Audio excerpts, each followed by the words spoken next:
Packers thrive in the cold. By the way, it is. Now Brett Favre and the Pack can focus on loftier goals. The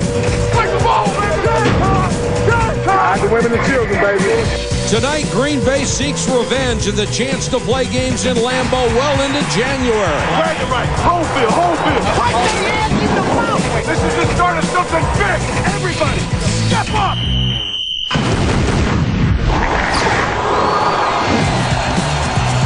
Only 2 men in the history of the game have thrown more touchdown passes. Only 5 have won more games as a starting quarterback. Southern Mississippi. And no quarterback has ever been as durable. Tonight, Brett Favre and the Green Bay Packers take on the Minnesota Vikings. Good evening, everybody. I'm Mike Patrick. It's great to have you with us. The Packers have already clinched their division, and now they're playing for home field advantage throughout the playoffs. And that would be huge because they never lose here in January. Never. One of the 3 losses they had during the regular season this year came against the Vikings, a bright spot in an otherwise dismal Minnesota season. What is the most striking difference between these 2 teams? The Packers are number 1 in the NFL in turnover ratio.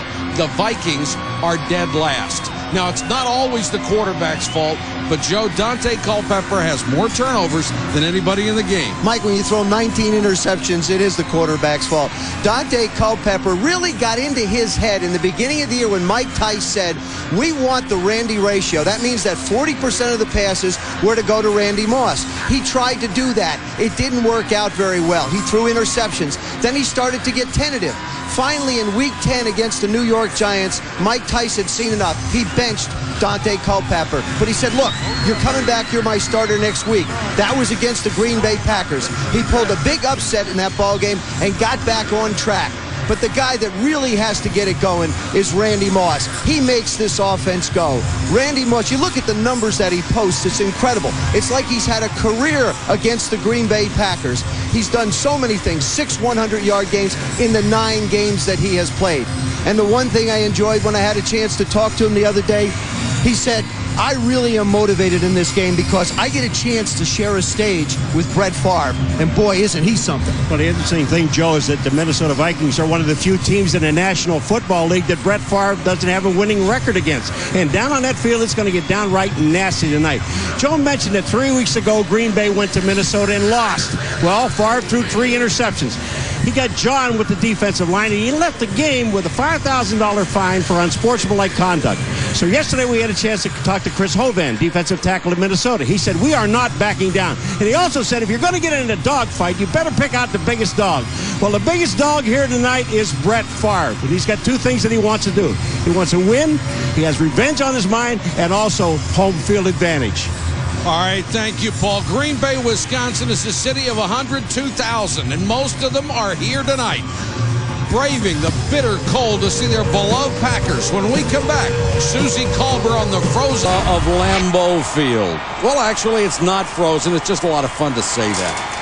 They went soft here years ago. There's a heating system under the turf, so everything's fine down there, right, Susie? Oh, yeah. You know what, Mike? I think the only thing that's not frozen is the field, and that includes me. I mean, what were the NFL schedule makers thinking? This is the first time ever that they've had a game here at Lambeau in December at night, and that's a fact that hasn't been lost on many players. During the week, they said, we may be talking about the game, but we're thinking about the weather, and that includes the ultimate cold weather quarterback, Brett Favre, who's 33-0, and the temperature falls below 34 degrees here at Lambeau. Yeah, it's difficult to play in, but if not you, someone else. And once you kind of get used to it, yeah, it's still cold. I don't want to ever say that I've adapted now. It doesn't bother me because it is cold, and it does affect the way you play some. I mean, I've missed throws because of it. Guys drop balls because of it. But if you can do that and keep it at a minimum as opposed to the other team, you have a better chance of winning. It evens the playing field.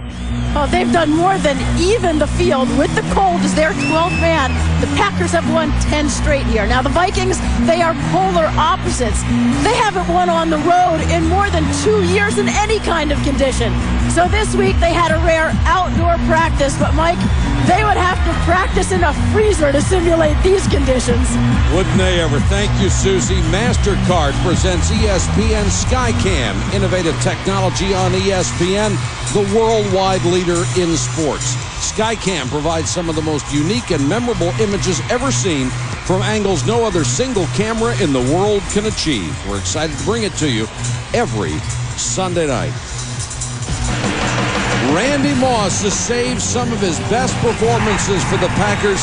He has tormented Green Bay throughout his career, and Brett Favre, for all of his success, has a losing record against the Vikings. The kickoff after this.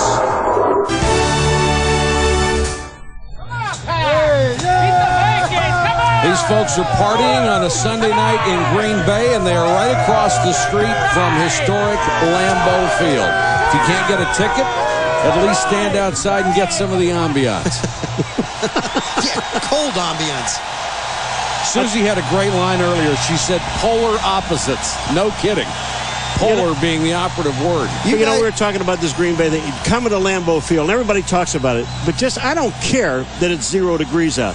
Just being here is exciting, and it ought to keep you warm. Somebody asked me what's the coldest game I ever played, and it was in Buffalo late in my career. But you know something? I was down on the field before the game.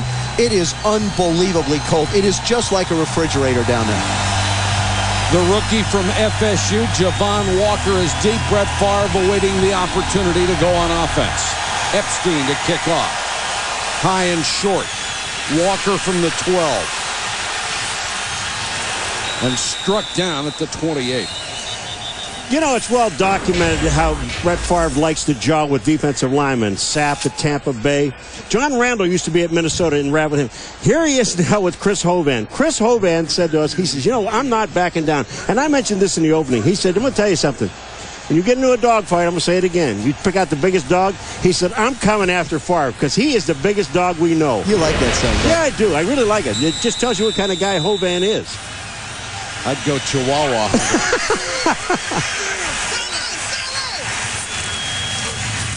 Fisher gets the first carry, and Tony Fisher making the first start of his career. What's going to be Amon Green? What's going to be important for the Green Bay Packers, I think, in this game, or anytime you handle the ball early, is just to be able to hang on to the football, and that'll go for the wide receivers as well. Donald Driver, Javon Walker, a rookie, and of course Bubba Franks, their big tight end. Another thing you think about is the exchange between quarterback and center. So anybody that's handling a ball has to really pay attention to what's going on this evening. 2nd and 6.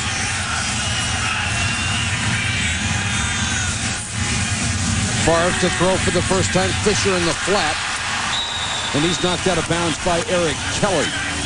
Fisher came into the game last week when Amon Green bruised his kneecap and had an outstanding performance. 17 carries for 91 yards. That's an average of 5.4. Here is a rarity in the NFL. A free agent running back who not only made the squad but is now contributing. From where? Notre Dame. Oh, you guys stop this. I'll tell you one thing about the guys, though, that play on this team. William Henderson is a fullback, and you talk about Tony Fisher. They know their roles on this football team, and that's why they're successful. Their role right now, get a first down on 3rd and 1, and Fisher behind Henderson. Got close, but I don't know. All right, Paul. No, he didn't get it. This is where you're at your best. He's a half yard short. They don't even measure this.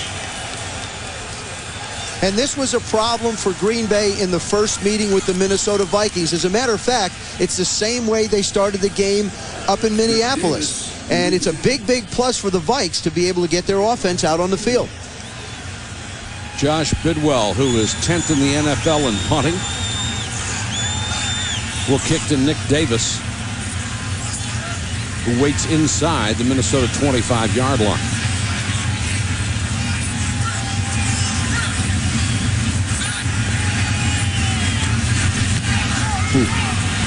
Line drive kick, and Davis fair catch just outside the 30. Randy Moss is the man they have to get it to. Now, they had a Randy ratio earlier. I think you have to have a Randy ratio all the time. Had a good game against them in Week 11, 115 yards. But the challenge falls on the corners of Mike McKenzie and Todd McBride, the two corners. McKenzie, of course, a #1 pick. They brought him here to be able to try and defend Randy Moss. And Todd McBride is going to fill in this evening for Tyrone Williams. Both of them will have their hands full with 84. Michael Bennett is the single setback. He needs 6 yards for his first 1,000-yard season. Culpepper throws to Moss, first down. Spins out of his tackle out to the 34-yard line. There's a marker down. Looked like Vonnie Holliday came across early defensively. Vonnie Holliday did. And I'll tell you what, here we go again where the head coach lied to us. Mike Tice said we're going to go with 2 tight ends. They came out 4 wide. Well, they eventually will. You can't call, after one play, you can't call him a liar. He's a liar. Tice in his first year. Don't you love talking to him? I think you'd have to define his first year as a challenging one. And I think he's done a heck of a job keeping his guys playing hard. I do too. 1st and 5. Campbell is in there as a wide receiver. Kleinsasser, the H-back, fullback, tight end, switches to the near side. And Bennett will get his first carry. Fights his way out to the 39-yard line. You know, Joe, one of the things about this football team, the Minnesota Vikings, and that's that man right there, Michael Bennett. I mean, he really has to perform in order for this offense to perform. Because you only really have one receiver, Randy Moss. Yeah, they're missing a compliment to him. And, of course, Brian McKinney, the rookie tight end, or rookie tackle, they've had a lot of changeover in a short period of time on this offense. 2nd and a yard.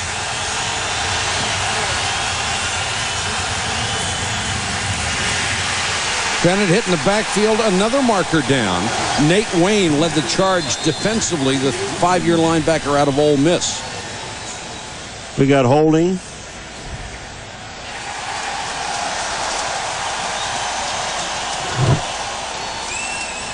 The Packers running a little bit short on the defensive side of the ball. Gilbert Brown's not in there. Tyrone Williams is not in there. But that's sort of been the story. Rod Walker filling in for Gilbert Brown, doing a great job.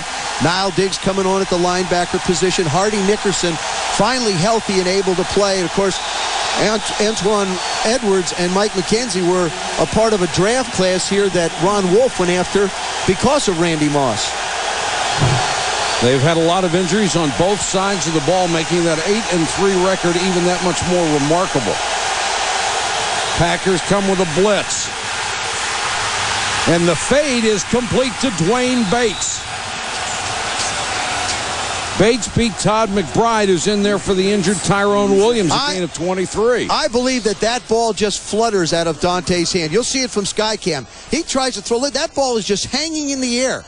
Terrific job of adjusting to the ball by Dwayne Bates. See, he looks back, and McBride doesn't. That's the biggest difference. And you're also allowed to push off now in the National Football Only League. if you're a wide receiver. I see, okay. I just checking on that. That's the rule. You have to look at that rule closely. Fine print. 1st and 10 in Packer territory for the Vikings. Culpepper tried to hit Bates again and missed him. Vonnie Holliday was putting the pressure on. Culpepper out of Central Florida. It has been a struggle for him. 13 touchdowns, but 19 interceptions, and he has been pounded when he has tried to pass like any other quarterback. When he loses people around him like Robert Smith and all the great players they've lost on their offensive line, it's going to be a struggle. This team needs a lot of help, and Mike Tice knows it.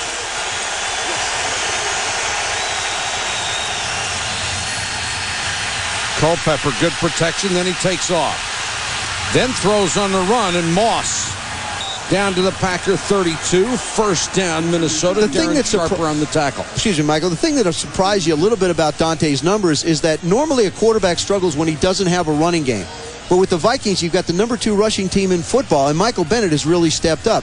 He has to do a better job of being more decisive with the football and also protecting the football. Here he steps up in the pocket, does a nice job of finding Randy Moss. This looks an awful lot like the last game in Minnesota against the Packers. And Moss just became the first man ever to start his career with 5 straight 1,000-yard seasons. And Bennett going for 1,000 himself came into the game at 994. He won't get it on that carry as Nickerson and Wayne bring him down. And they will give him a yard, and he does have 1,000 in front of 25 family and friends. He played at the University of Wisconsin, and his uncle Tony was a linebacker here. And he is one of the nicest young men you ever want to talk to. I'll tell you, when he left the room, you just you want to stand up. And he's the first one of the few guys that ever thanked us for inviting him down to talk to him. Bennett off the left side this time. Breaks the tackle, running hard. Down to the 21. Let's go to Susie.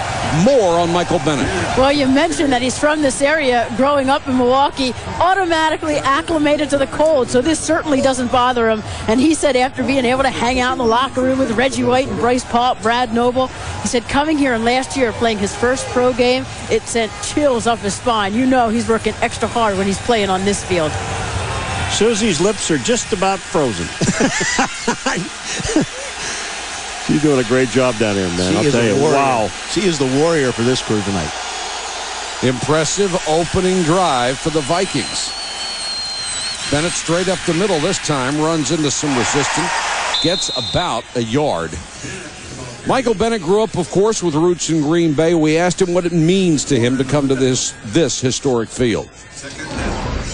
It's a lot of history in the stadium, and because I grew up in the stadium, basically, you know, with my uncle playing here, it's really a big thing to me to come here and perform and play my best game, you know, of the year. And he has played well against the Minnesota Vikings in his brief career.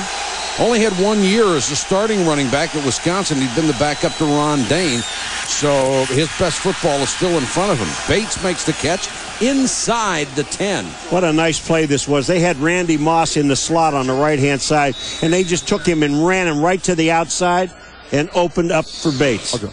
Watch this. Randy Moss is going to swing out here, and then they're going to run the post inside. That linebacker is going to run right out of the way. This is a very well-conceived play. They ran the quick screen the last time to Moss. This time they fake it and hit the post in behind it. We have a player down on the field. We'll check on him when we come back to Green Bay. Scoreless first quarter at Lambeau Field in Green Bay, but the Vikings are driving. They have reached the Packer 9-yard line. Niall Diggs was the injured player, had the wind knocked out of him. He will be back. Vikings have been a pretty darn proficient team in the red area getting touchdowns.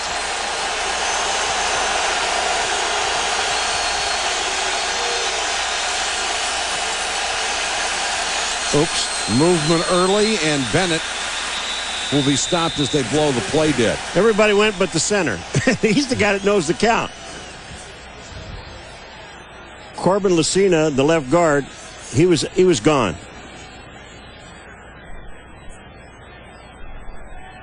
Prior to the snap, false start, right guard on the offense. 5-yard penalty, still first down. Tied for most in the NFL with penalties this year, 9.1 a game. And when your talent has been reduced the way the Vikings have had, you can't afford the penalties. And Niall Diggs is back in the game. First and goal now from the 14. Batted up in the air and incomplete. And it looked like Cledius Hunt, who was their leading tackler on the D-line, got the hand up and batted it away.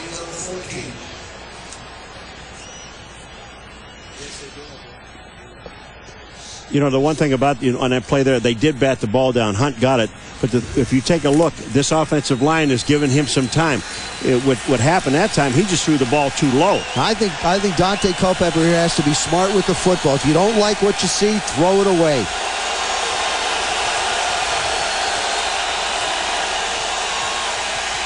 Draw play, not much. Down to the 12 goes Bennett, but Niall Diggs, who was out briefly, comes back to make the tackle. I never understand that play. You're down you got to score. You're on the 13 or 14 yard line. and you bring the back into the backfield so they know exactly where he is, and then you hand him the ball on a draw. I agree with you, Paul, and especially down here where the linebackers can't get any depth to get into pass coverage so that you can pick and choose. I think you're better off faking it, getting him to come up, maybe hit a wide receiver behind it. Now 3rd and goal. This will be the 11th play of the drive.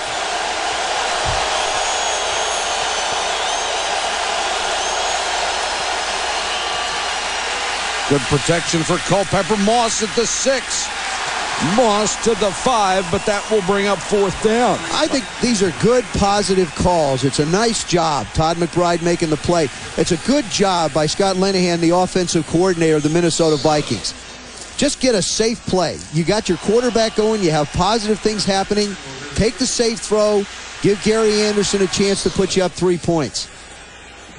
In the previous game, against the Packers, Vikings went down, scored both times. They had the ball the first time in the game, so this one's starting out just like the other. And now the most prolific field goal kicker in NFL history will have a chance from 23 yards out, and as usual, he is perfect. Impressive drive for the Vikings, and they take a 3-0 lead in Lambeau. Pepsi only at Pizza Hut. See participating stores for details. And Mazda, log on to Enhanced TV at ESPN.com for a chance to win a Mazda 6 sports sedan and other great prizes. Now, there's something we need in the booth. I was looking for some wood furniture. I was looking to break up some furniture before for us. There is no other place like it. Green Bay, Wisconsin. 65-yard drive for the Vikings after they forced a Green Bay punt, and they take a 3-0 lead. I still don't think the Packers want to abandon any type of a running game. Javon Walker from the 5. Gets to the outside, turns the corner to the 25-yard line. There's a flag down on the play. Javon Walker on the return. Flag on the play. They keep moving that flag up. They threw it about the 35. Now it's inside the 30. And it will go against the Packers, which will take the ball inside the 20. Holding, 89, return team, 10-yard penalty, first down. Robert Ferguson, one of the wide receivers, called for a hold, and we have a timeout in Green Bay. Brett Favre needs a field goal to catch up. Here's some ladies admitting it on national television. I think it might get back to their husbands. This is more fun than shopping. You don't think they don't know they're here in Green Bay? I mean, what is half? How much of the population? More than half. 120,000 here. More than half are here. Yeah. Especially on a Sunday night. Favre under 500 against the Vikings. He has dominated everyone else. They start from the 15. Flag is down. Favre throws the completion to Javon Walker, and that will probably come back. Well, Favre isn't moving.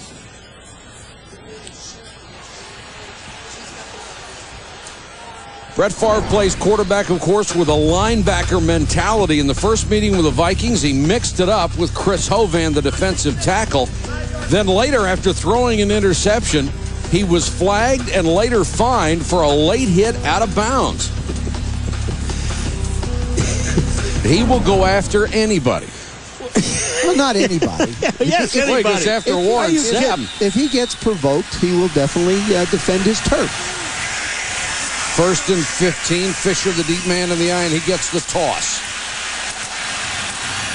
Fisher out to the 13. Let's check in with Susie. Well, guys, Brett knows that trash talking isn't the typical practice of NFL quarterbacks. He just admits they're doing the smart thing and he can't walk away. And in a case like Hovan, he's usually saying something like, turn around so I can see your jersey, so I can see who you are, or you'll be watching us in the playoffs, followed by the appropriate expletive. And then he said it's on, and from there, he's just having fun.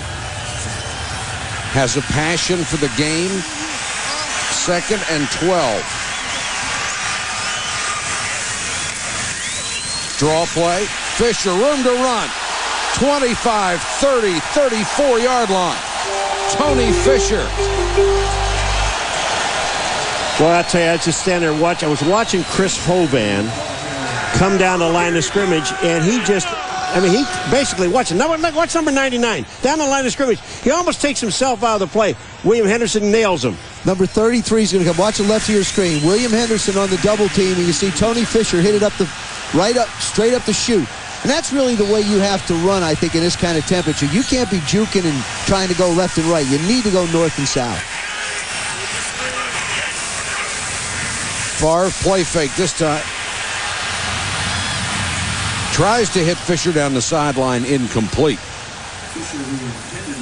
When Fisher was at Notre Dame, he played his final year with 2 really bad hamstrings. It hurt his draft status. And then when they watched tape of him after he signed here, running back coach Sly Crooms questioned not only his ability, but his toughness. And it took a while for them to find out when this kid's healthy, he's got ability and he's tough. When I was down on the field before the game, I ran into Sly, and he said, I told him to his face I didn't think he was tough. He's proven he is. Sometimes that's all you have to do.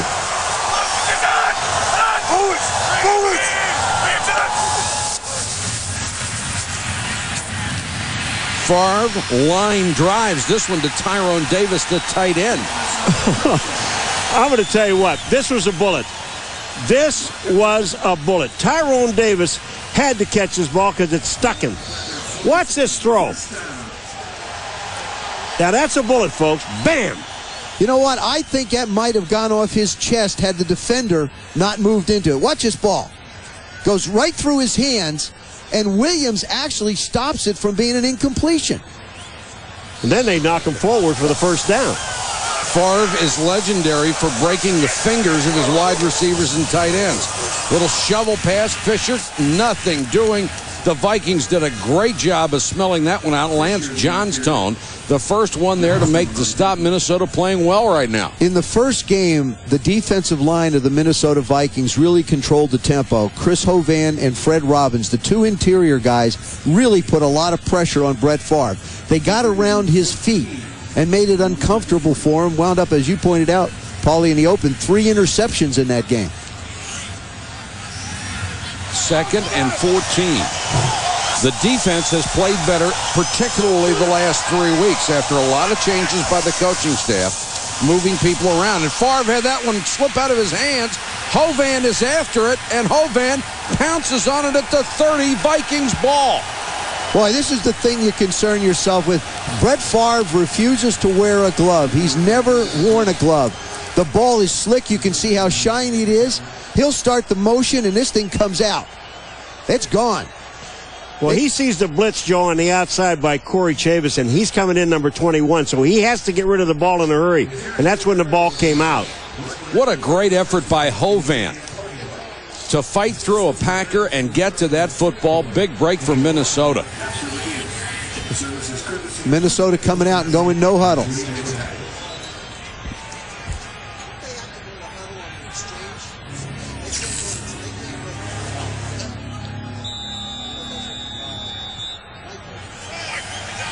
First down from the 30.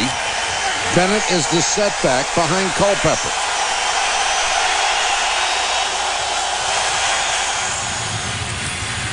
Bennett off the right side, cracks the seam and picks up 6 yards. You know, the one thing that we talked to both coaches about going into this game was it was imperative to be able to run the football. If you can't run the football on a night like tonight, as cold as it is, you cannot win the football game. And I believe also when you've got an offensive line the size of the Minnesota Vikings, you got David Dixon at 360, Chris Lewinsky at 321, McKinney at a small house, 74. I mean, the advantage has to be with the Minnesota Vikings, pounding it up against the Packers. Culpepper in the shotgun, plenty of time, and throws. Bates, another catch. He's down to the 10. Dwayne Bates, the free agent from the Chicago Bears. Dwayne Bates only had 30 catches coming into this game. That's less than half of what Randy Moss's 79 was. He's already got 3, and he's the guy that's taking pressure. Here comes a late blitz by Marquez Anderson, number 20, and vacates the area where Bates makes the play. 3 catches, 48 yards for Bates. Culpepper doesn't have a glove on. He's 260. Culpepper to Bates again, and Bates inside the 5. Stopped by Todd McBride, and Culpepper just doesn't seem to be bothered by the elements at all. He's off to a great start. He just really feels comfortable. He does. You know, he felt comfortable when he walked in the meeting yesterday. He just seemed like he was calmed down. First of all, I guess when you're out of the playoffs, it makes a little bit of a difference. It does, but you're also playing for pride in the job. And ever since he got benched, the 3 games after that, he's played a lot better. Said he looked at the film. He was so tentative he couldn't believe it was him.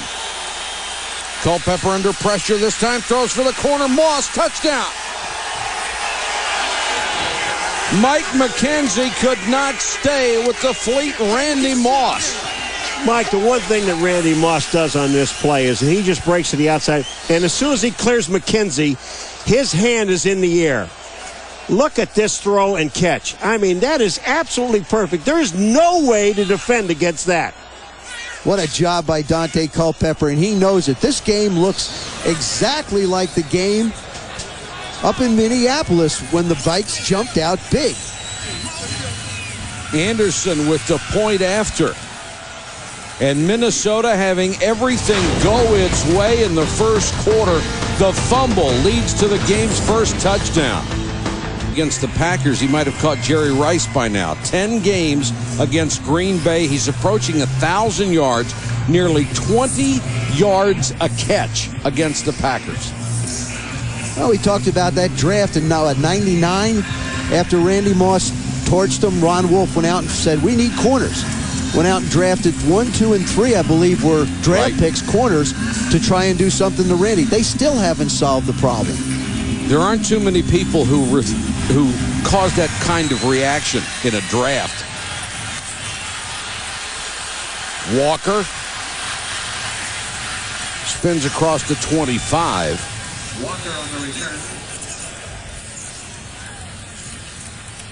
Ladies and gentlemen, as you know, the Brett Favre undefeated when it's under 34 degrees at Lambeau. Believe me, it's under 34.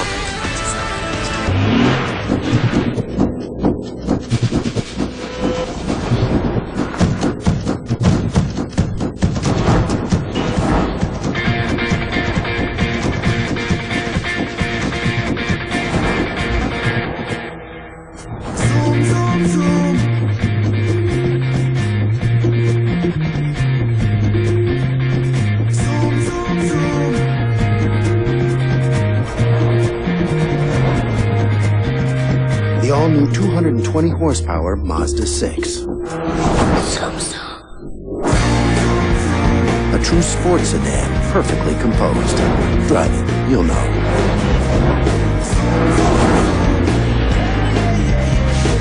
Welcome back to Green Bay. The Packers have the ball, but they're down 10-0 to the Vikings. Favre trying to keep those hands warm. Already had one slip out of his hand for a disastrous fumble that led to the touchdown. Fisher on the draw, and Greg Biekert met him in the hole. In 1954, Paul Bear Bryant took 115 football players into the drought-ridden desert of Junction, Texas. Only 35 would survive to play for him. ESPN Original Entertainment presents the Junction Boys, Saturday, December 14th at 9 Eastern on ESPN. That immediately follows the Heisman Trophy presentation at 8. And Bear Bryant went on to lead Alabama to 6 national championships. Favre to throw, looking for Driver. There is a flag down back at the line of scrimmage. A 44-yard gain. Will it stand? And Driver is grabbing a hamstring and his stomach. I believe this is going to go against the Pack. It's going to be a legal procedure. Wipes out a huge play. Boy, they caught Brian Williams, the rookie corner, peeking. Yeah, but I'll tell you what it does. You're looking at, you lose Driver, and Terry Glenn is not playing tonight. You said Javon Walker. Javon Walker limped off after the kickoff return. I mean, they have nobody left. Illegal formation on the offense. The wide receiver had covered up the tight end, making him ineligible. 5-yard penalty, second down. And Driver, who is their best receiver this year, virtually came out of nowhere. And here's how he got hurt. Actually looks like he falls down on his elbow. He's trying to hold his balance, and he slips and falls. And once you get off the field, the ground gets real hard. This one's tipped in the air and intercepted. Beekert. Greg Beekert at the 24-yard line, his 4th interception of the season. 3 of them against the Green Bay Packers. And Favre can't believe it's happening to him again. That's the end of the first quarter, and the Vikings are on top 10 with trailing the Minnesota Vikings here at home, Joe. You look at the way Brett Favre has started out 3 for 5, but the interception, and you say to yourself, is that really his fault? Well, you know, there's Corey Chavis right in the middle right there. Watch what happens. Brett Favre tries to hit Javon Walker coming from the right side. Goes right through his hands, bounces off of Corey Chavis. Greg Beekert, ever alert, got the interception. As a matter of fact, it's almost the same way he picked it off in the first. I hate to keep going back to the first game, but this is a mirror image of it. Greg Beekert had the first interception in that one as well. It's like an instant replay. Or a nightmare if you're a Packer. Culpepper, no pressure at all. Bennett in the flat makes a nice move to get away from the first man. Down to the 17-yard line. In that first game, the Vikings beat the Packers 31-21. Culpepper threw for over 200 yards and 2 touchdowns, and Brett Favre was picked off 3 different times. Michael Bennett ran for 130 yards, including a 62-yard scamper that set up the Packers' final touchdown. That second Beekert interception looked like the one he just had. Yeah. Off of somebody up the hands and up in the air, and he goes after it. Deja vu all over again. 2nd and 4. Culpepper on the keeper. And the 260-pound quarterback has a first down at the 10. I think that this is the perfect way to allow Dante Culpepper to stay in a game. I think he has to run with the football. The most carries he had in a season coming into actually this year coming into this game was against the Green Bay Packers when he carried the ball 10 times. He's a big guy. He likes to pound people, and it really keeps him focused, I think. 5.3 yards a carry. 3rd in the league in rushing for quarterbacks. Bennett, nice hole off the right side. Sharper whacks him as he got to the 5. Let me just go back, and we're looking at in Packer territory again. There were 26 plays run in the first quarter. 24 of them were run in Packer territory. Ooh. I mean, they have dominated this football game. It's obvious. And it looked like the second quarter is going the same way. Yeah, sure Makes does. you wonder who's 9-3, who's 3-9. Packers, of course, defensively missing Gilbert Brown and Tyrone Williams tonight. Culpepper looks for Bates. Incomplete. McBride was with him stride for stride on that one. People, I think, forget that Dante Culpepper is really just in his 3rd year. And he's got a lot to grow and go. That time he held the ball, he double pumped. You start double clutching down around the goal line, there's a defensive back or a linebacker is going to get in the way and pick it off. He's going to react and learn and continue to grow. He came on with such a storm a couple years ago going to the Pro Bowl. Now he's settling in and has to continue to grow. 3rd and goal.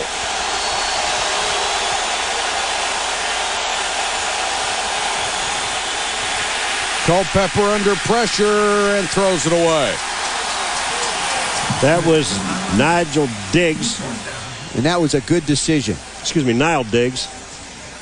And that's a pretty good stand for that Packer defense to force a field goal and make it a 13-0 game instead of 17. Well, and I also think when you're down on the goal line like that in the red zone, come on after him. I mean, they've got a short distance to go, so send your linebackers. And you see Nile Diggs there, number 59. He's in his face. Well, made it through the ball away. Harold Morrill, number 33, did a bad job of trying to cut the end and protect him. Anderson from 22. Give him 2 on the night. And the Minnesota Vikings have enjoyed a 2-turnover advantage, including Greg Beaker's interception, and they lead at 13-0. ESPN Sunday Night Football is brought to you by Microsoft, makers of software for the agile business. MasterCard, there are some things money can't buy. For everything else, there's MasterCard. And eBay, the world's online marketplace. This is the Green Bay Botanical Gardens. Over 150,000 lights, setting up a winter wonderland during the holiday season. Here's a winter wonderland. Little cheese tree. Tell you what, these people have to be well insulated tonight. And back at our hotel, the guys in the room next to me started getting insulated around noon today. Got that antifreeze running. Oh, yeah. Well, the Packers have to come up with some solution to their offense. Don't turn it over. Javon Walker from the 10. And can only make the 27. Nice tackle by Jim Nelson. So far, Favre with an interception and a fumble, and his club's down by 13. If you just joined us, the Packers have turned it over twice. The Vikings have taken advantage, and they lead at 13-0. Second quarter from Lambeau Field. The Packers need a win to stay in the hunt for home field advantage throughout the playoffs. Favre and throws to the tight end out of Miami, Bubba Franks. Brett Favre has struggled against the Green Bay Packers, and tonight has been no different. This one just comes out of his hand trying to pick up the blitz. Chris Hovan with the recovery, tries to hit Javon Walker off of Corey Chavis. Greg Beaker comes up with his third interception against the Pack, and he only has 4. I think the Packers have to be careful that they don't get impatient like they did in the first game. Still have to run the football. And they do with Fisher, who's in there for the injured Amon Green. A hard run by Fisher out to the 42. Susie, I noticed Donald Driver is back on the field for Green Bay. Well, talk about tough. And Joe is exactly right. When he got tossed out of bounds, he landed hard on the part of the turf that isn't heated, and it is hard as concrete. Landed on that right elbow. They took him in to check to see if his elbow was broken. Took x-rays. They were negative, and he is back in the game. Susie, he probably wouldn't know because it's still frozen. First down, Green Bay.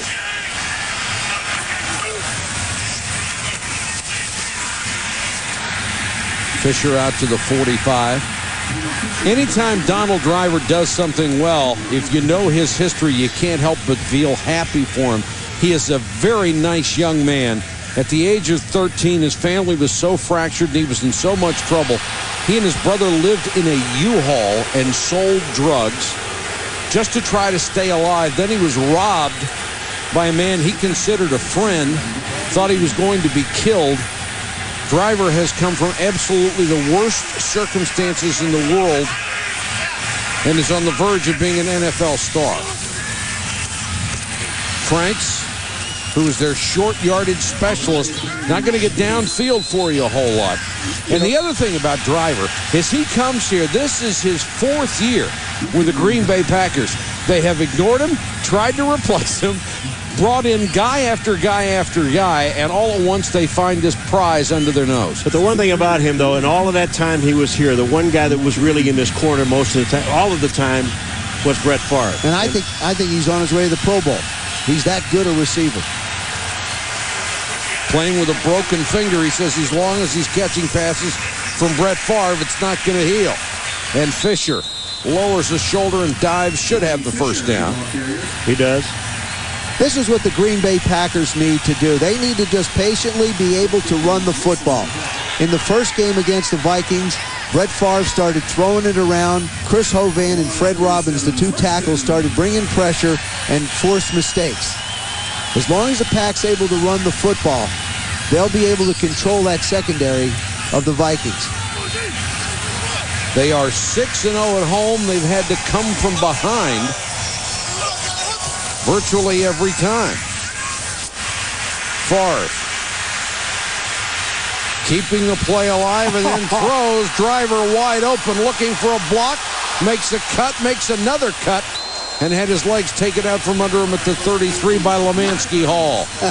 You want to know vintage Favre? I mean, when you wonder why this guy is one of the great players in football today, just watch what he's doing here. Look at here. Now he's got to move back to his left. Driver's all the way back to his right. Not many guys will make that throw or should even think about making this throw. But he's all the way back to his left, and then he sees Driver. Watch the throw. Oh, that's pretty.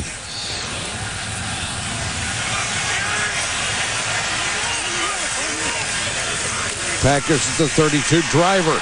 Nice cut off of a block. Driver all the way, or Fisher all the way to the 21-yard line.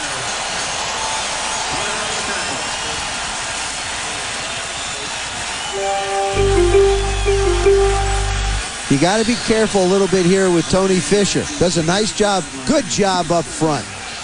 Nice job, Marco Rivera, the guard. Mike Wall, the tackle, doing a good job up front. You got to be a little careful with him. He's might be a little bit tired. Good move bringing him to the sidelines. Let him catch his breath. Graham is the deep man in the eye. Favre play fakes to him. Then dumps it underneath down to about the 19-yard line. Graham made the catch. Lemansky Hall made the tackle. Minnesota Vikings defensively in the early part of the year, actually until about 3 games ago, were just in a mess. And they finally took Corey Chavis, who was a starting corner, and moved him to strong safety, and moved up Ronnie Bradford ahead of Jack Brewer, a rookie, and gave him some stability at the corner, at the safety position, and let Eric Kelly and Brian Williams go play. They finally haven't made changes in the last 3 weeks, and they're playing a lot better. And I think Chavis has a chance to be a star at safety, either free or strong safety. Graham hit at the line of scrimmage, falls forward just inside the 15-yard line. Ronnie Bradford on the stop. You know, we saw the throw and the things that Favre does, though. Here's a guy that's down 13 points. He's made a couple of mistakes. The ball comes out of his hand. But have you ever, in all of the years that Favre's been playing, have you ever seen him walk around with his head down? No. Never. I mean, he will never let this team know that they're not in the ball game. 11 straight seasons with 3,000 yards. And body language, I think, is a big part of playing the position of quarterback, Paul. Big third down for the Packers. Favre goes to the shotgun.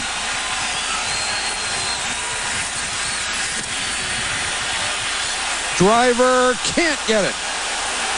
Got one hand on it. Boy, he wants pass interference in the worst way. Tyrone Carter was back there with him. Look at Brett. Brett's pleading his case.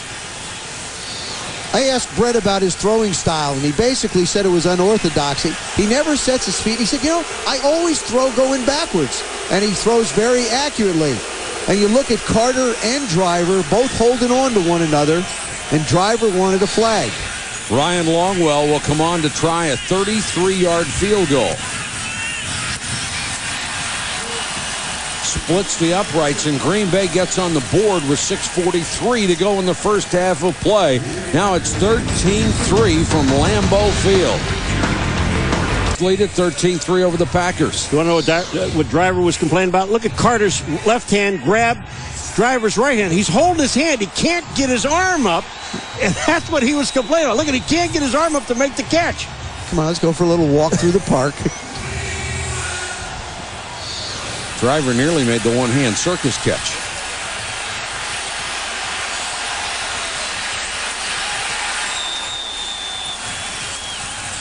James Wofford on the return. And Culpepper will go back to work. He's been very efficient so far tonight. What does that outfit make you think of? I think I'm sitting in a big giant duck blind. Duck, duck. I'm just waiting for a whole flock to come over. I mean, I haven't seen this much camouflage since I went to one of those big old outdoor shops. It's unbelievable. Look at that. And they're not happy. Vikings start from their own 28. Culpepper wants to change the play.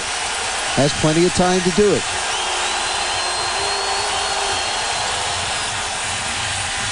Excellent protection, and he lost the ball. Just what Favre did earlier. All right, why isn't he wearing a glove? Because these guys don't feel like they need it. You know, you'll see him, look at him massage the ball. I don't care how big your hands are. The ball is slick. You can see the shininess. He just can't grip it. Don't you love the look in his eyes? Yeah. Looking back. He's Whoa. shocked. But at least he has the awareness to go back and get it. Look, it just comes right out. That is the 16th time this year Culpepper has fumbled. He's lost 7 of them. It gets you thinking, too, the next time you handle the ball. Here they come. Packers show blitz. Culpepper changing the play.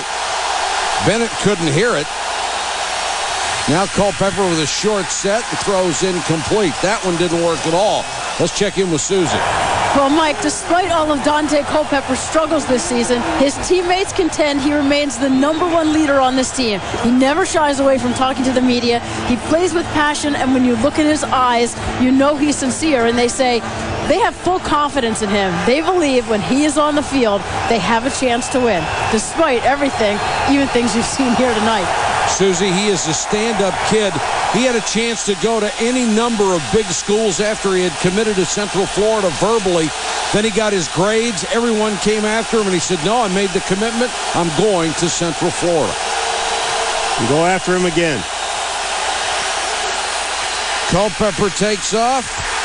And Gabir Bajabiamila caught him from behind and made the tackle. Well, since you called his name, now I can call him KGB. That's because right. They said we're allowed to call him KGB. What a wonderful guy this is. And I'll tell you, you talk about hustle. Look at this guy. Around McKinney on the outside. Now watch him. He just doesn't quit. Strong hands, pulls down Culpepper with one hand. Only 255. Kyle Richardson will punt. Darian Gordon, the veteran, is back at the 40. Shanked it. Gordon on the run at the 46 and forced out of bounds at the 47. And it's amazing that KGB is on the field at all tonight. He went through the most amazing range of emotions last Sunday. His first child was born early Sunday morning. Then he went and played, and that night he found out his mother had been killed in an automobile accident in Los Angeles. So in less than 24 hours, he has a new child and loses his mother. It's just hard to imagine what he must have gone through. And Brett Favre and a group of the guys got a private plane for him to get out, so it would be easier for him to get out to his mother's funeral and get back to his baby and his wife. And they would have understood completely if he did not play this week, but he wanted to come back and do it. And that ball floated on Favre as he tried to hit Tony Fisher. And it was interesting when we had a chance to talk to him on Friday. KGB really said that he needed to get back and he needed to get going and he needed to play. And I really think that a football team is a family. And when you have adversity in your life, some of the best places to go are with all the guys that care about you, an extended family like this football team is. And Mike Sherman is a great coach. We saw how he cared about Chad Clifton in the Tampa game and what he did to defend his players. Clifton, by the way, is on injured reserve finally, and we wish Chad Clifton the best. We hope he has a complete recovery from that pelvic injury. Fisher gets to midfield. John Stone on the tackle. Monday Night Countdown, 7:30 Eastern on ESPN. It's the best place to get ready for Monday Night Football. Then on ABC at 9, Brian Urlacher and the Bears go against Ricky Williams and the Dolphins. Boy, without Brian Urlacher, that Chicago defense will probably struggle. And Ricky's having a great year. Picking up steam, headed for 1,500. We could use some steam right now. 3rd and 8. What a catch by Ferguson. No, they're not going to call it a catch. Oh, yes, they are. Oh, yes, they are. Eric Kelly was all over it. Ferguson made a sensational catch, and that is a typical Brett Favre throw. You've got the size of a bread box to fit it through, and zing.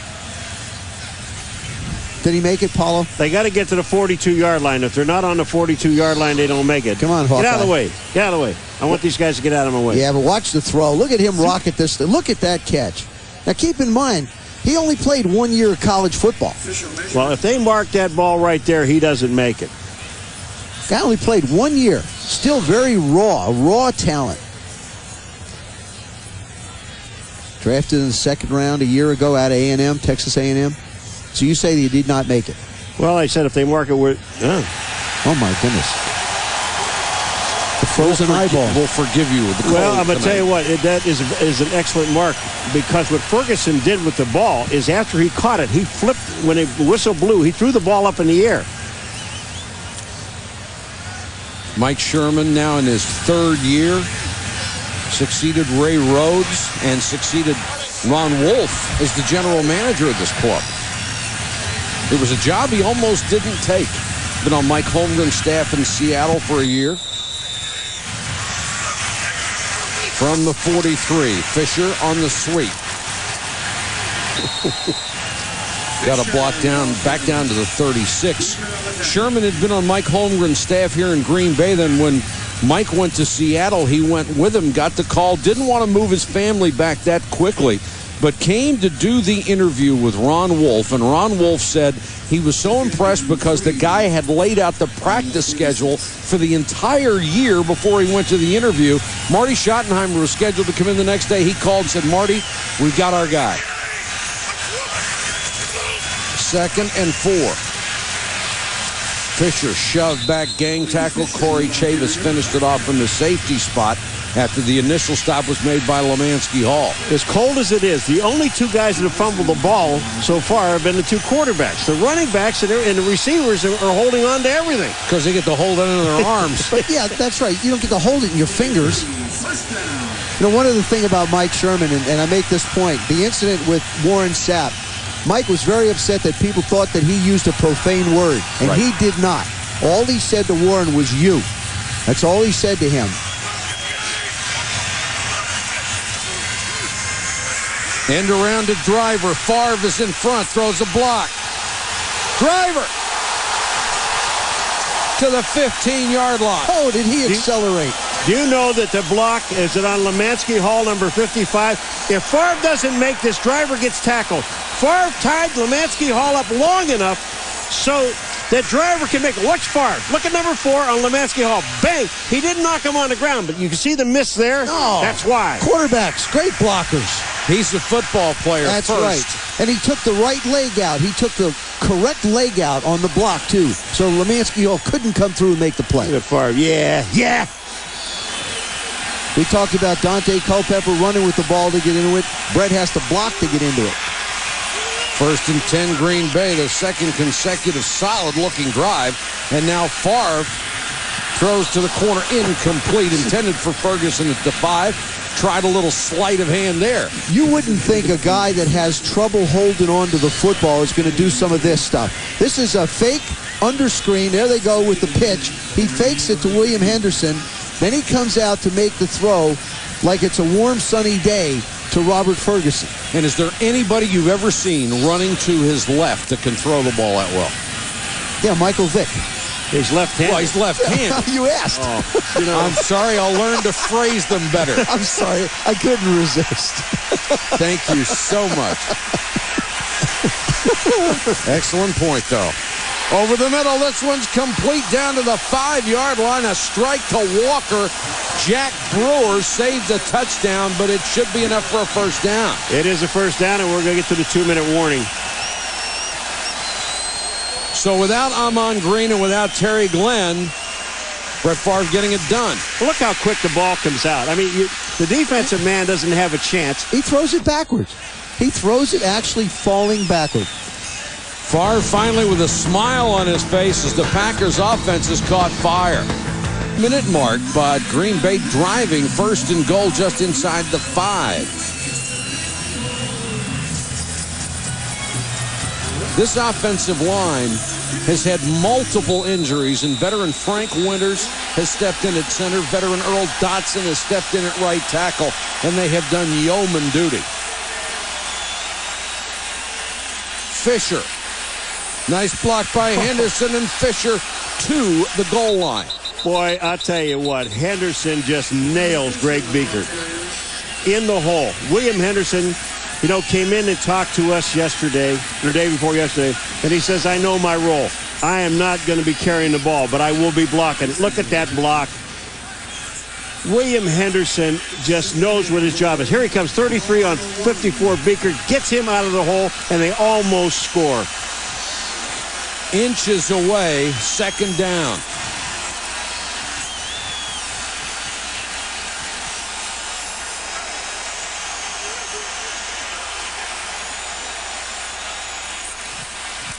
Fisher stuffed, and Favre nearly fell down coming out from under center. They were lucky that wasn't a missed exchange. Beeker got great penetration in the middle. Greg Beeker really holds this defense together. You had Corey Chavis at the safety position and Greg Beeker as a middle linebacker. Look at him slide, finds the hole, and then aggressively goes after Tony Fisher instead of letting him be able to blow him back into the end zone. Beeker, the longtime Raider, led them in tackles every year. Leads this club in tackles, 120 coming in. Got to go play action here. Third and goal. Favre does little shovel pass to the tight end, Tyrone Davis, and he did not make it, not even close. Hovan was right there. That's an unusual call.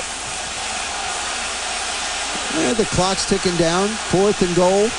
They're going to go for a field goal here. There's the movement.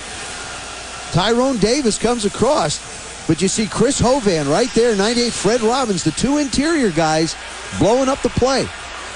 They'll let the clock run down and then take a timeout, give them enough time for the field goal.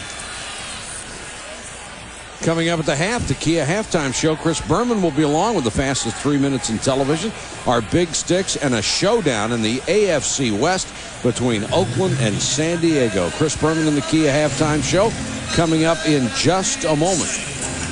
Longwell, who has already made one from 33, will come on and try one of about 19 yards. And the Packers' offense certainly perked up the last two possessions.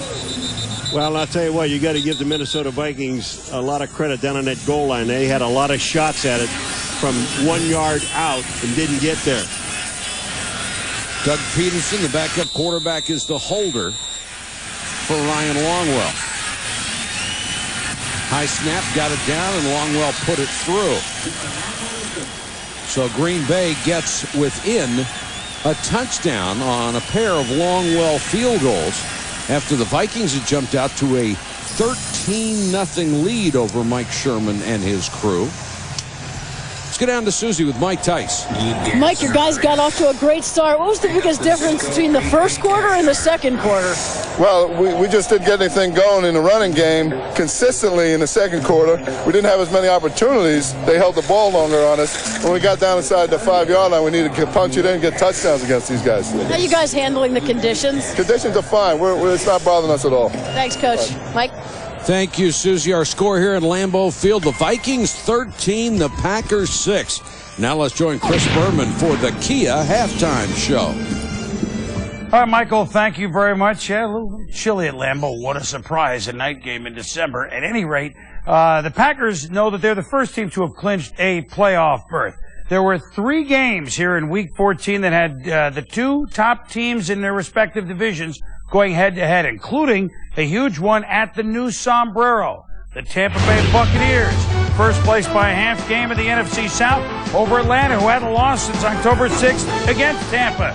And they're at it again. That defense, which is ranked the best, has given up the fewest points by far, and Dexter Jackson with the pick off the Vic tip.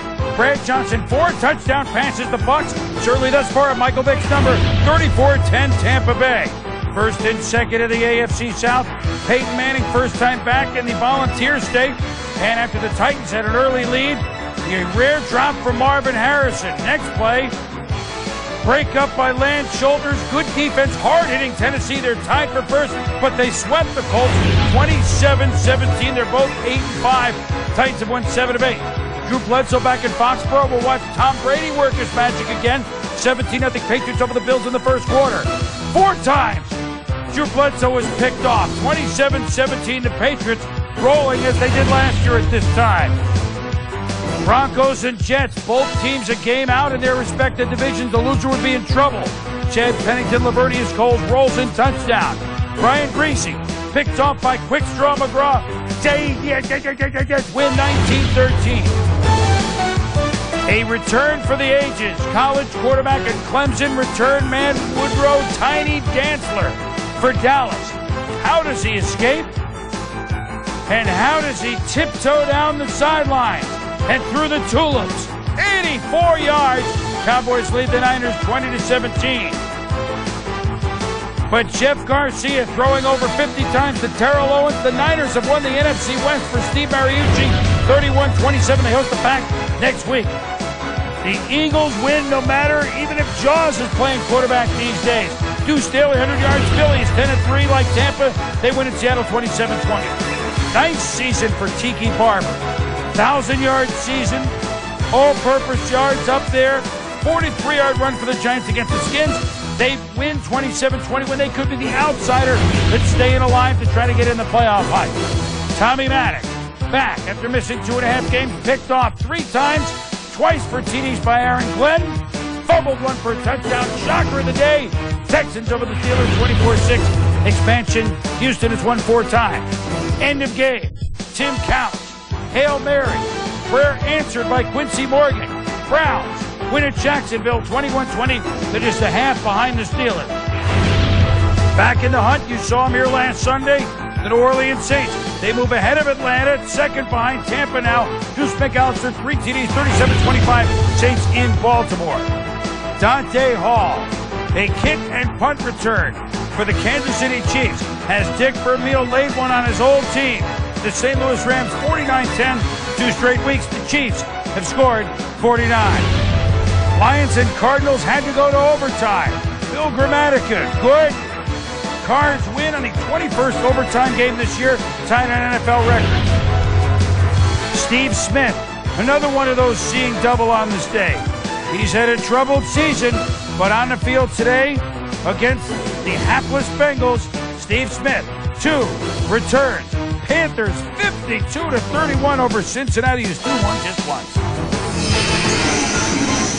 This halftime show is presented by Kia Motors, makers of a full line of quality cars backed by a 10-year warranty program. When we return, the game of the day, the Raiders at the Chargers for first in the AFC West, and big sticks, including we honor a Packer great.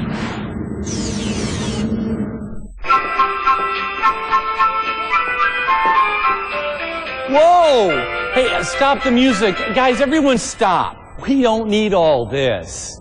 Kias are already a great value, so we got good deals on top of good deals here. Like $2,000 cash back on a Spectra and $1,000 cash back on Rio. Plus our 10-year warranty.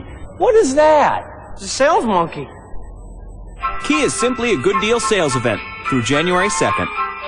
This is Matt Burke of the Minnesota Vikings. Matt helps the United Way build stronger communities by supporting educational programs developed to help kids succeed. Matt went to Harvard. Where does lightning come from? Well, first we must understand the nature of atoms. Atoms are made up of positively charged protons and uncharged neutrons. This dynamic is called the electromagnetic force. Well, doesn't it come from the sky?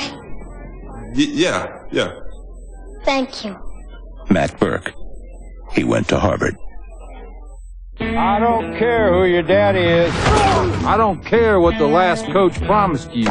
Now we're going to work. He turned boys Well, that's how it's done. into players. You damn near killed my friend. He ain't quitting. He turned players He wanted the fame without the sweat. into champions. Not in this team.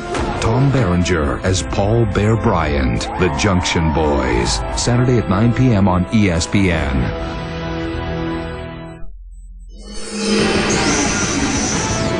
Welcome back to the Kia Halftime Show with your host, Chris Berman.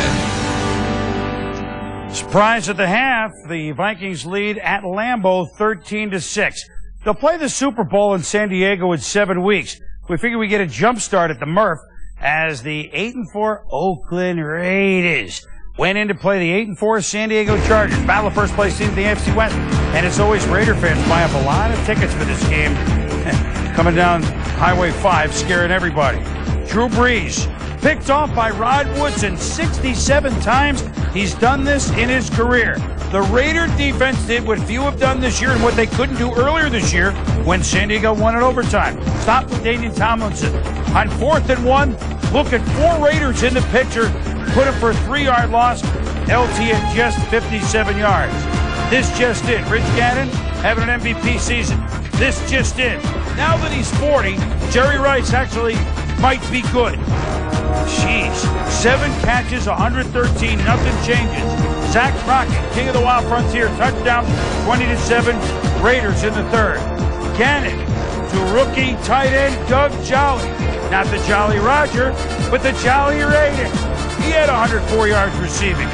Gannon to Rice. Gannon is so precise. 9 yards. And for the 10th time this season, Rich Gannon has had a 300-yard day. More on that in a moment. Tyrone Wheatley polished off the Chargers. They win at 27-7.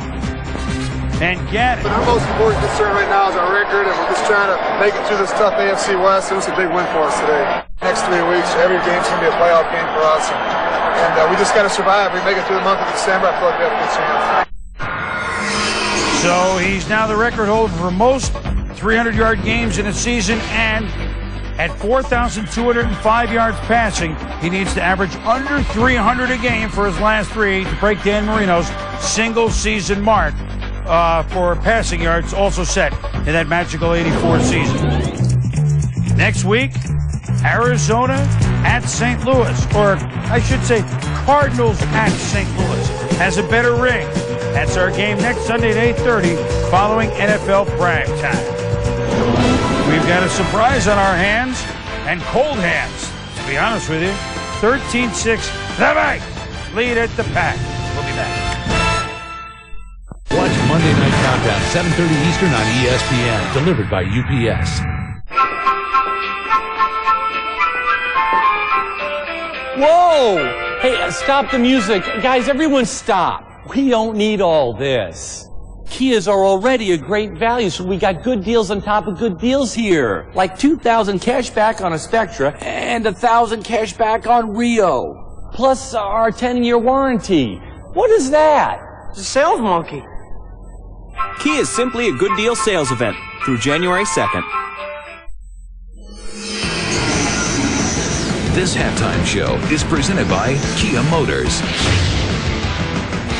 makers of a full line of quality cars backed by a 10-year warranty program. Let's see, Big Sticks, Lambeau Field. Yeah, there's only one guy, number 66, Ray Nitschke. He manned the middle linebacking spot like you've never seen before. That's the great Jim Brown going down. It's Mel Farr of Detroit, and against the Raiders, Ray Nitschke was a monster. The late Ray Nitschke, one of the greats of all time at any position. Some big sticks from today. There were a couple in the Detroit-Arizona game, believe it or not. That's the Swami's cousin Kwame Lassiter with a hit. Indy Kalu, forget the punt block. Let's just get the punter. Boy, the Eagles' defense has been stellar. Corey Harris for the Lions with a pop. Roy Williams, the hard-hitting rookie safety for Dallas and against the Niners. And Lorenzo Neal nailed Steve Smith, but he did return 2 for touchdowns in Atlanta. Some special teams hitting by the Vikes. And the Vikings lead 13-6 at the half. Back to Frosty Lambeau in a moment. Hey, man, what are we going to do? The game's on the line. All right, hook and lateral. Ready? Break! They're at midfield with seconds on the clock. If they complete a pass, I don't think they can get it out of bounds and stop the clock. Whoa! Look at this! What a play! Oh, baby, that's classic! Now this is a classic. It's all yours. Nah, I got my own. The size you want, the team you want. Get your own Gridiron Classic available at NFL Shop on NFL.com. A brand new pickup truck is a beautiful thing. So be smart. Protect your truck bed with Tough Stuff, the Rhino Lining sprayed-on bed liner. Hi, I'm Mark Oliver for Rhino Lining. You know, whether you're using your truck to make a buck or for just horsing around, you want to protect it and keep it looking great. Drop-in bed liners just won't cut it. They can damage your paint job and create rust problems. Look, Rhino Lining's Tough Stuff is sprayed on up to a 1/4 inch thick. It's a high-tech, flexible polyurethane that can take a beating and won't crack, peel, or warp. It's so tough, it's warranted by your dealer to last as long as you own your truck. And that's just the surface. Water can't get under a Rhino lining. It prevents rust. Drop-in liners don't. And Rhino linings resist chemicals. 13 years, 200,000 miles, and 2 engines.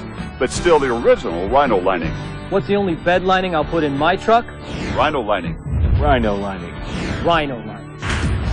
If you work your truck hard, get the toughness of a Rhino's armor to protect your truck bed from wear and tear. Get a Rhino lining, the world's leading sprayed-on polyurethane lining. Call now for a free sample of Tough Stuff, information, and the location of the friendly Rhino Linings dealer nearest you. Get the name of your local Rhino Linings dealer and get a gift certificate for a new Rhino lining for your favorite truck owner this holiday season.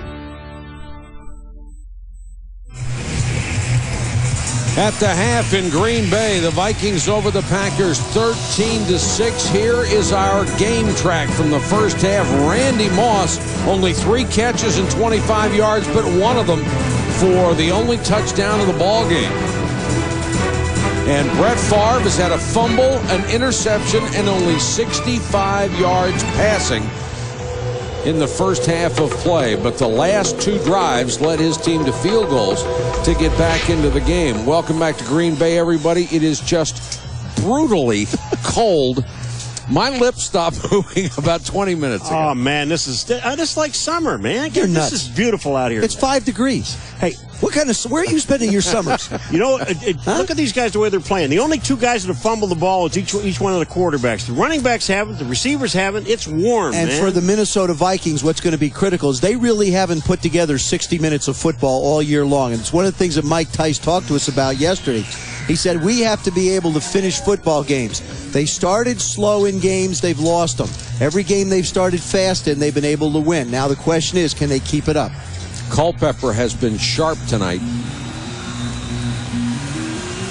Carter and Wofford are deep for Longwell's kick. Tyrone Carter crossed the 25 and upended at the 26. Moments ago, Susie Culver caught up with Mike Sherman. Mike, the first quarter looked an awful lot like your first meeting earlier this season. What is it the Vikings seem to be able to do to you guys? Well, they're doing a good job. It's what we're doing to ourselves. You can't turn the ball over 2 times, and that's something that we did in the first half there, and basically spot them some points there. So we got to hold on to that football, continue to run the ball, and hopefully get some turnovers in the second half. Best of luck. Thank you. Thank you, Susie. And we have an injured player. We'll check on him in a second.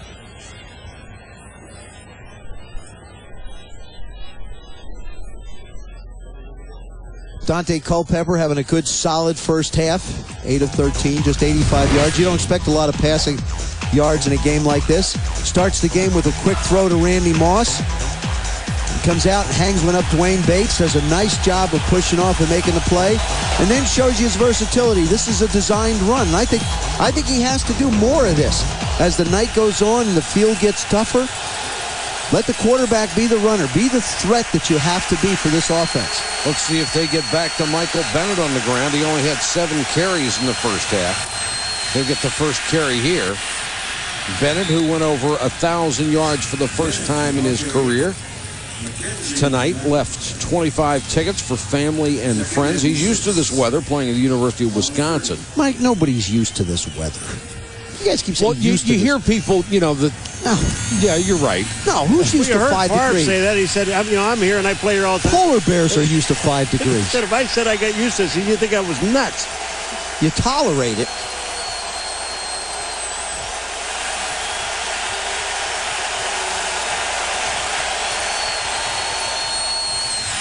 Bennett, nice hole.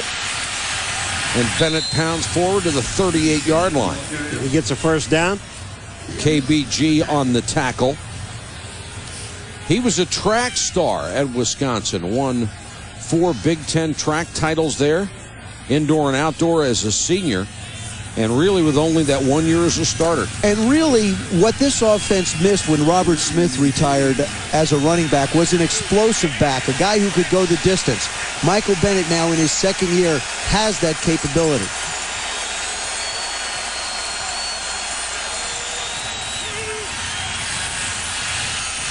Culpepper threw out. Moss went in, incomplete.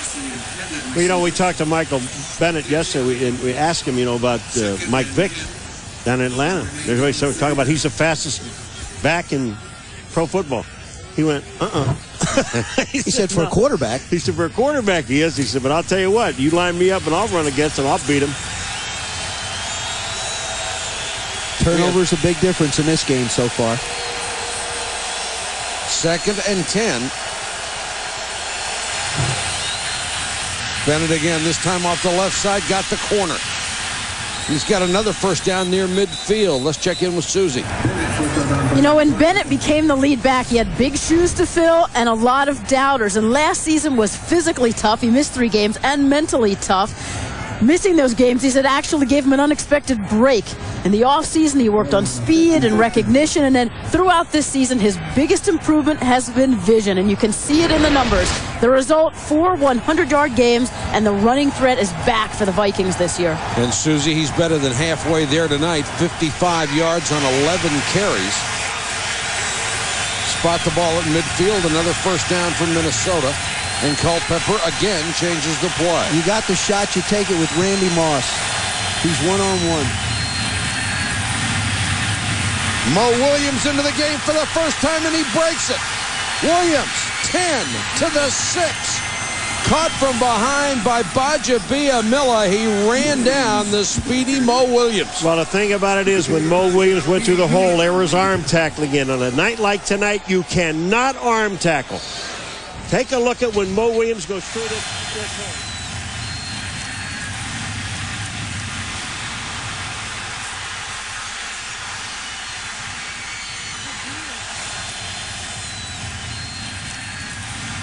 Moss did it. Randy Moss, he just shows you how good a blocker he is downfield. And that's one of the things in the National Football League we're seeing so much more of, is wide receivers blocking downfield. That's why you're getting these big runs. Bennett back in there, following Kleinsasser. Down to the 3. And really the only reason, as you saw Mo Williams limp off, the only reason they caught him, he has a bad foot. That guy can fly. He would have scored on that play if he's healthy. Well, all 10 of Mo Williams' touchdowns have come inside the 5-yard line. This is really where Mo Williams has a value to him. And now, with him being hurt a little bit, Mike Tice, the head coach of the Vikings, told us that he'll only go in and spot Michael Bennett for us because we know he's hurt. Not a bad spot. Got 44 yards. Culpepper, quarterback sweep. Touchdown. I'll tell you what they did is they caught the Green Bay Packers. They weren't even set. They were shifting and moving. And Culpepper went on the first sound and carried the ball in the end zone himself. This was just great heads-up play by the Minnesota Vikings offense. And watch the block by Bryant McKinney. But look at these guys. You see the Green Bay Packers are moving all over the place. Kleinsasser gets a great block, number 40 on the outside, touchdown. And why not put it in the hands of a 265-pound running back? You know nobody's going to bring him down when it gets one-on-one. Looked like the old wing tee, didn't it? Student body and the extra point blocked. Mike McKenzie picks it up and sets sail, but you can't score on a blocked extra point in the pros. And it looked like Cletius Hunt, 97, came through and got the penetration to block the extra point. Another big touchdown for the Vikings. Minnesota's offense comes to play tonight. ESPN Sunday Night Football brought to you by Chevy Trucks, the most dependable, longest-lasting trucks on the road. New Campbell's Chunky Roasted Favorites, hearty soups that fill you up right. Heineken, it's all about the beer. Heineken. And Walmart, always low prices. Always. Give yourself a treat if you ever come to Green Bay. Go to the Packer Hall of Fame, an unbelievable collection of memorabilia, and Brett Favre all over the place. Certainly he's going to be in everybody's Hall of Fame. And everybody in the Hall of Fame here in Packerland has a street named after him, I think. Javon Walker is deep, high, short kick. Walker on the run. Dragged down at the 34. 11 minutes, 24 seconds to go, third quarter. Minnesota trying to sweep the season series from the Green Bay Packers. Lombardi, Hinkle, Don Hudson, Holmgren Way, all of the greats. As Joe said, you get a street named after you. Brett Favre gets a pass. He said he had an alley. And Mike Holmgren has a boulevard. He has a little alley. Fisher across the 35 to the 37-yard line. Fisher has to be the workhorse tonight. Almon Green still out injured. Favre now number 3 all-time on the touchdown pass list behind only Dan Marino and Fran Tarkenton. He's thrown 309 in his career. He may need a couple tonight. And I think this is a chance where maybe you take another one of those deep shots. They've only tried it once tonight to Driver. They go underneath to Fisher. Little stutter step gets him across the 40-yard line. Of course, they're also playing without Terry Glenn, who gives them great deep speed. You know, I don't care who's out there. He's going to find you. Favre is going to find the open guy. You know, he is truly amazing. What's his 170 straight? 170 tonight, yep. Yeah, you know, they say, you know, for a quarterback, that's for anyone that's playing today. No one playing today has 170 straight starts, and he's a quarterback. And the quarterback number is all-time number 1. Favre fakes and throws too high for Henderson. Lobbed it over the on-rushing lineman Lance Johnstone, and Johnstone forced him to change the trajectory. Well, that ball just comes out of his hand. You saw him lick his fingers after. He makes the play. Now, he's trying to make the throw, and it just slips out of his fingers. I mean, that's the problem with the cold weather. You have to adapt to it. Sometimes the ball will slide out. Sometimes it'll get away from you, and we've seen it fall out of both Culpepper and his hands. You lick your fingers, and they'll stick to your lip. Well, you get stuck. Your fingers are stuck to your lips. Oh, man. Come out with 4 wide receivers on 2nd and 10. Comes the blitz. Favre hangs in there. Line drive to Ferguson. And Ferguson down to the Viking 44-yard line. You know what? When he stands in that pocket and he throws overhand like he does, if that ball comes in such a hurry, you were talking about all the fingers this guy's must have broken. He's broken 2 Donald Drivers this year so far. But watch this when he sits in. Watch him step and then fire. Look at how fast the ball gets out there to Ferguson. He said when he was in Southern Mississippi, he used to throw 5-yard checkdowns as hard as he could. His receivers finally said, we get it, we get it. You got a big arm. Now stop it.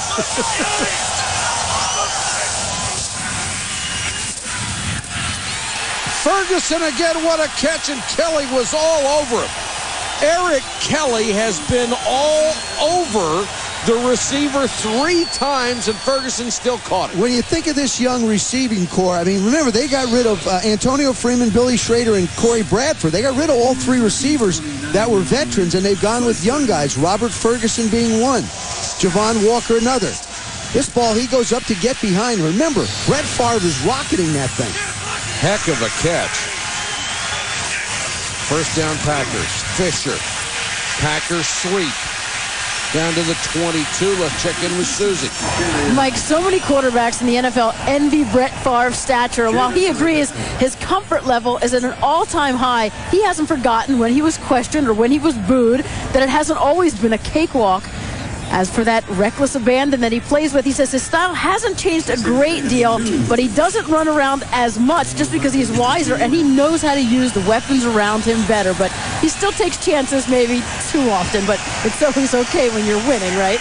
Susie, I just can't imagine having more fun watching anybody else than watching Brett Favre play. He is just an absolute delight, and talking to him is even more fun. Well, you know, the thing about it is the other day we were talking to Favre on Saturday, so we went back to see him. And we sat there with him for, what, almost an hour? Right. We didn't talk about football. you talk to him for, you talk about the game coming up. He talks about everything but. Hunting. Yeah. A lot of hunting. And this is, Well, speaking of hunting, they better hunt up a way to make 3rd and 2s. Mike Sherman's ball club has struggled in short yardage, and they shut him down in the first half on the first drive on their 3rd and short. Favre's going to go to the shotgun on 3rd and 2. To the corner, Ferguson, touchdown.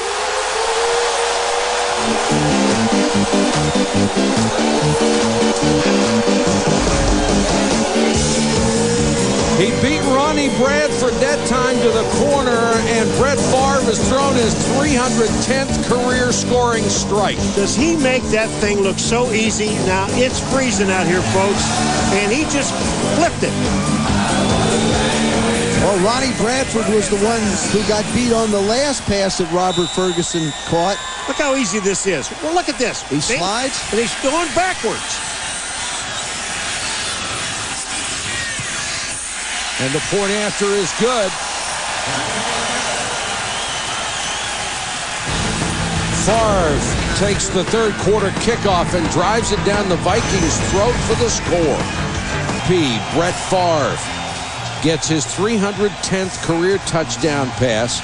Only Dan Marino and Fran Tarkenton have more in NFL history. Tyrone Carter takes the short kick. Carter had a seam, just tripped up and got to the 39-yard line.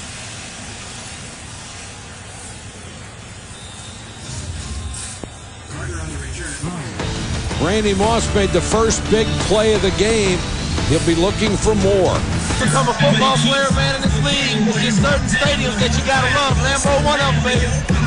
He loves coming here. He loves playing against the Packers. That was his earlier touchdown catch. Randy Moss, one of the most gifted football players ever to play the game. Vikings take over at the 40.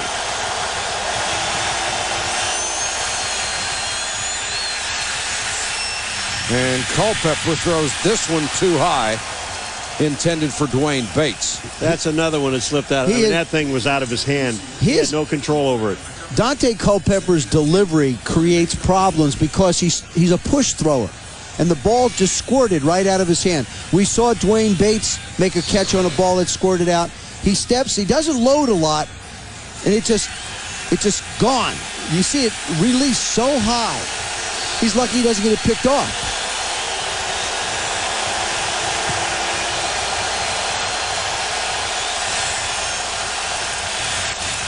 Bennett. Gaping hole off the left side. Bennett off and running to the 25-yard line.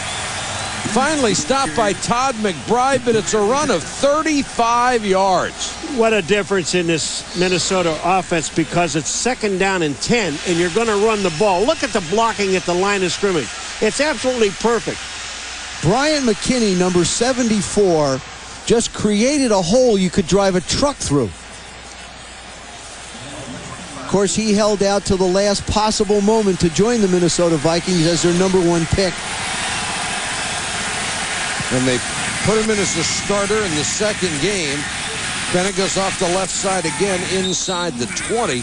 McKinney is just enormous at 6'8", 343. They knew they drafted a wonderfully talented player, but he is still so far behind. He's not going to catch up until next year, but there's a building block. Well, a building block. That's a building. Period. It's a building. Don't say block. That's a building. 6'8", 350 pounds or whatever he is. And I'm going to tell you what, it's just amazing to watch how this young guy is catching on. Well, Mike Tice did a smart thing with him. He was struggling coming out of a 3-point stance. So he said, look, I just want you to line up in a 2-point stance. That way you won't be laid off the ball, and you'll be able to take on whatever's in front of you. 2nd and 4.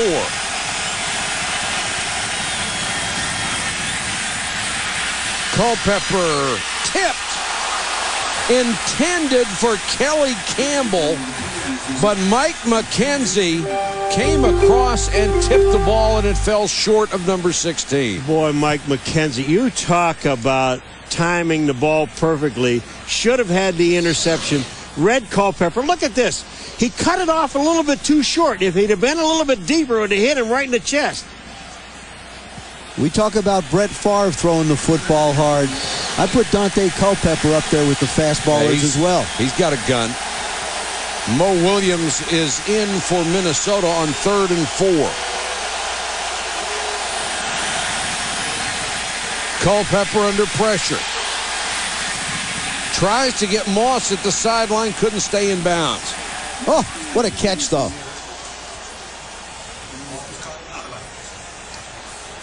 Randy Moss almost comes up with a sensational grab. Of course, in the last couple of weeks, Randy Moss and Dante Culpepper had some talks to clear the air. Moss does a nice job of working his way back and just tries to hang with his feet on the sidelines, couldn't keep it in. Gary Anderson is hit from 22 and 23. This is 37. He's also had a field goal or an extra point block. And that one is good. Gary Anderson, the NFL's career leader in field goals and points scored, nails another one, and it's 22-13. Vikings have rebuilt their lead 22-13 over the Green Bay Packers. 6 minutes to go, third quarter. All of our friends here in Green Bay. How they do this. Unbelievable. It's unbelievable. Robert Ferguson is deep to return this one. 35, 40, 43-yard line for Ferguson. He's had quite a night. In 1954, Paul Bear Bryant took 115 of his football players into the drought-ridden desert of Junction, Texas. Only 35 would end up playing for him. ESPN Original Entertainment presents The Junction Boys. Saturday, December 14th at 9 Eastern on ESPN, immediately following the Heisman Trophy presentation at 8 o'clock. Bear Bryant, of course, one of the great all-time coaches in the history of college football.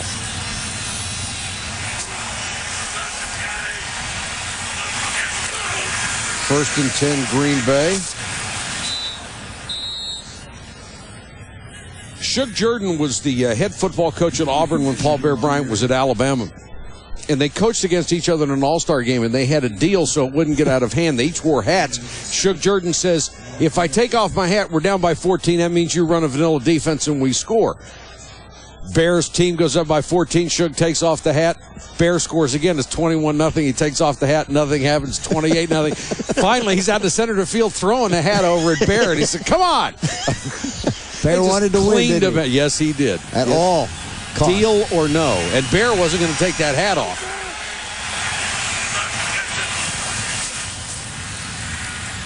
Favre, a little screen. And it goes nowhere as Jay Graham is just planted. You know, one other thing. When I was with ESPN before, and I did college football, and we did Alabama, and we go interview Bear. Right. And I swear to you, I have no idea what he ever said. Because you'd ask him a question about the offense. Son, I'm going to tell you about when we move that ball. Get done, and everybody would say, what did he say? And he said, it's not important. Ronnie Bradford is the injured Viking. Ronnie Bradford, the starting free safety. And if he goes out, they get a rookie, Jack Brewer, who played earlier in the season, would have to come in and fill in for him. This is a team defensively that is 30th in total defense this year, 29th last year. The Vikings defense hasn't been very good for a long time, and Mike Tice knows that's got to get his attention in this upcoming draft. Willie Shaw, you see there, the defensive coordinator, I think realizes that he's finally starting to find the pieces. He has 3 rookies back there in Will Oford, Brian Williams, who's starting, and Jack Brewer, who's a safety that will eventually work their ways in. Eric Kelly starts at one corner. Now, of course, they said, what the heck, with 3 and 9, let's put Williams in at a corner and see what he can do. I think Willie Shaw can mold them, given a little bit of time. Willie Shaw's a wonderful defensive football coach. And Greg Biekert sort of holding it all together at the middle linebacker position. They got him when Oakland released him, right on the eve of the opening of the season. And he has been a godsend for the defense. Favre to the shotgun. Minnesota jumps offside. Free play for Favre.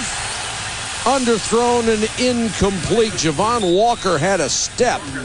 Lorenzo Bromell was the man who jumped offside, and Brian Williams got back to knock it away. Well, that was a nice defensive play by Brian Williams. Now, Minnesota is offside.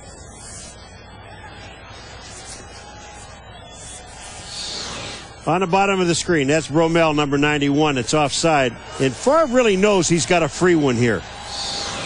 And did you notice after Bromell jumps offside, only one guy on a defensive line bothered to rush? He was the only guy. The other three guys stood there and let Favre have a free play.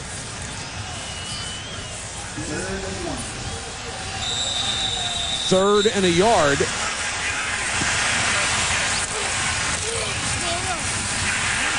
Oh, they didn't get it. Fisher just got crunched. They did not get it. Well, I cannot emphasize enough, if the Packers want to go on, they're in the playoffs now, but if you want to be able to go on, whether it's here at Lambeau or you go to Tampa or you go to Philly, whatever's going to happen, you've got to be able to convert third down and shorts. And this has really been a problem for Mike Sherman. He doesn't want to line up and have to throw the ball on third and shorts all the time, and he can't seem to get anybody moved out. Hovan and Beekert were at the bottom of that pile. Bidwell to kick it away. And a fair catch made it to 14-yard line. 3:51 on the third quarter clock as Nick Davis makes the fair catch. And it's still 22-13. Let's update you on the playoff situation in the National Football Conference. Philadelphia, Tampa Bay, Green Bay, and San Francisco, all the division leaders. And it looks like both New Orleans and Atlanta, barring a collapse, are going to get the wild card spots. Well, what I saw in New Orleans today is I saw a team finally play to their capabilities and not play sort of down to a team that's struggling and rebuilding in Baltimore. And boy, Brian Billick has done a great job in Baltimore, but they dominated a team today, and that had been their problem all year. How about the Brownies winning today? Cleveland Browns? Wasn't that amazing? Oh, last play, throw it up. San Francisco won on the last play. Bennett. More running room. The ball comes loose. Well, Packers signaling they had it. The official who was right there did not see that the ball had come loose. At least and now they signal they're down. Finally, one of the officials comes in and signals it down, and Randy Moss comes up limping. Which is the last thing Mike Tice wanted to see. Now, Mike Tice is not calling the plays. Scott Linehan is up in the booth. He's the offensive coordinator. They go through Mike Tice out to the field. So I would assume that the last voice that Dante Culpepper hears is Mike Tice's. And only if he likes to play. Bennett, nice block by Kleinsaucer. When Dennis Green was here, he said one of these days Kleinsaucer is going to be known as the best fullback in this league. Well, he's big enough. But what happens, why these guys are getting outside, is that everybody on the outside are getting taken inside for the Green Bay Packers. The linebackers are not getting wide. The defensive ends are not getting wide. And all they're doing is just sealing them off, and they're getting Michael Bennett to the outside. And with his speed, he's going to pick up a first down and more. Third time in his brief 2-year career, he's had better than 100 against Green Bay. You heard him say he grew up right at Lambeau Field with his uncle being a 4-year starting linebacker for this club. He loves coming here. He loves playing against him. And I think already the Packers have seen enough of Michael Bennett. By the way, his uncle's name was Tony Bennett. Tony Bennett. And the other didn't Tony sing. Bennett. The other Tony Bennett. I knew you were going there. You don't like my voice? I like your voice. Thank you very much. Your voice. I don't. Of course, Christian Okoye being the only other player to accomplish that feat. 2nd and 8, time winding down third quarter.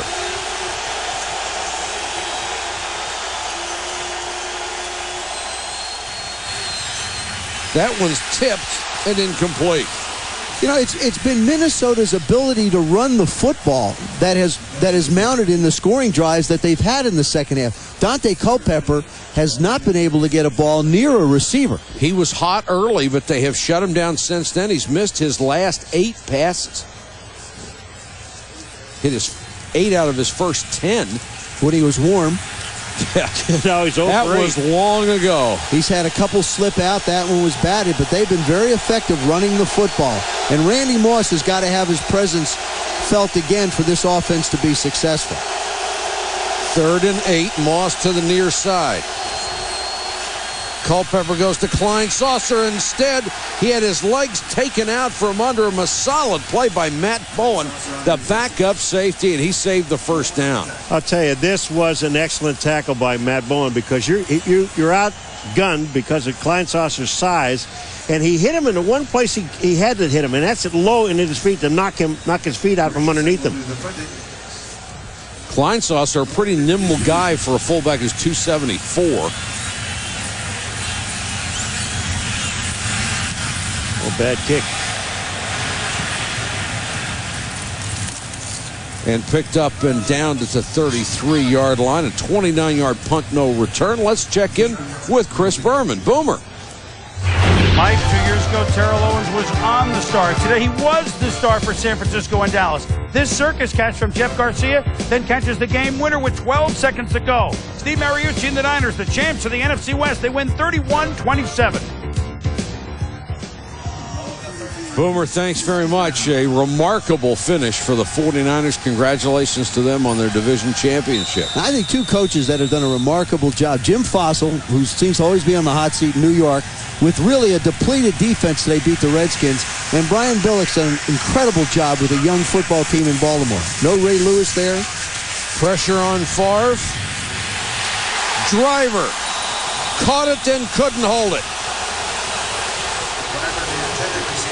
The official right on top of it. Driver thought he had it, but it came out when he hit the ground. That's what the rule is now. If you catch the ball and you're in the air. Now look, he's in the air, and here's the ball. He doesn't have control. When he comes down, the ball comes out. That's incomplete. That's incomplete.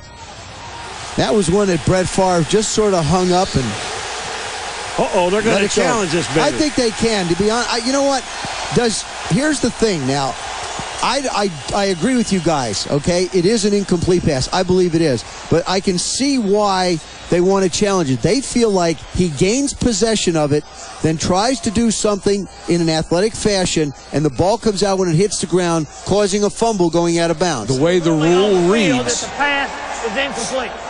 The way the rule reads, if you don't maintain control through the process of hitting the ground, it is an incomplete pass. Wait a minute. Here's the thing. Does he have control? I don't think he really ever had total control of the football. Well, I agree. Here it is. The ball is bouncing. Well, look at it's coming down now, and he doesn't really have control of the ball. But his knee hits the ground when it looks like he might have control. I agree with you. I'm just saying, I can see why they might consider challenging this. No, I think I have to disagree with you because I think it's a total waste to challenge this. If he doesn't hold the ball through the process of hitting the ground, it's incomplete by rule. That's it. You know what? I think it'd be a great idea if you have to have the right kind of people upstairs.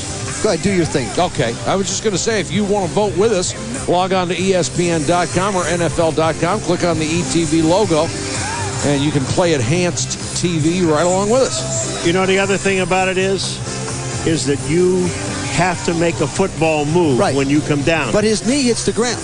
But did he have control when his knee hit the ground? That's what I think they're going to look at. Is it inconclusive or conclusive? I do believe it'll be conclusive that it was an incompletion.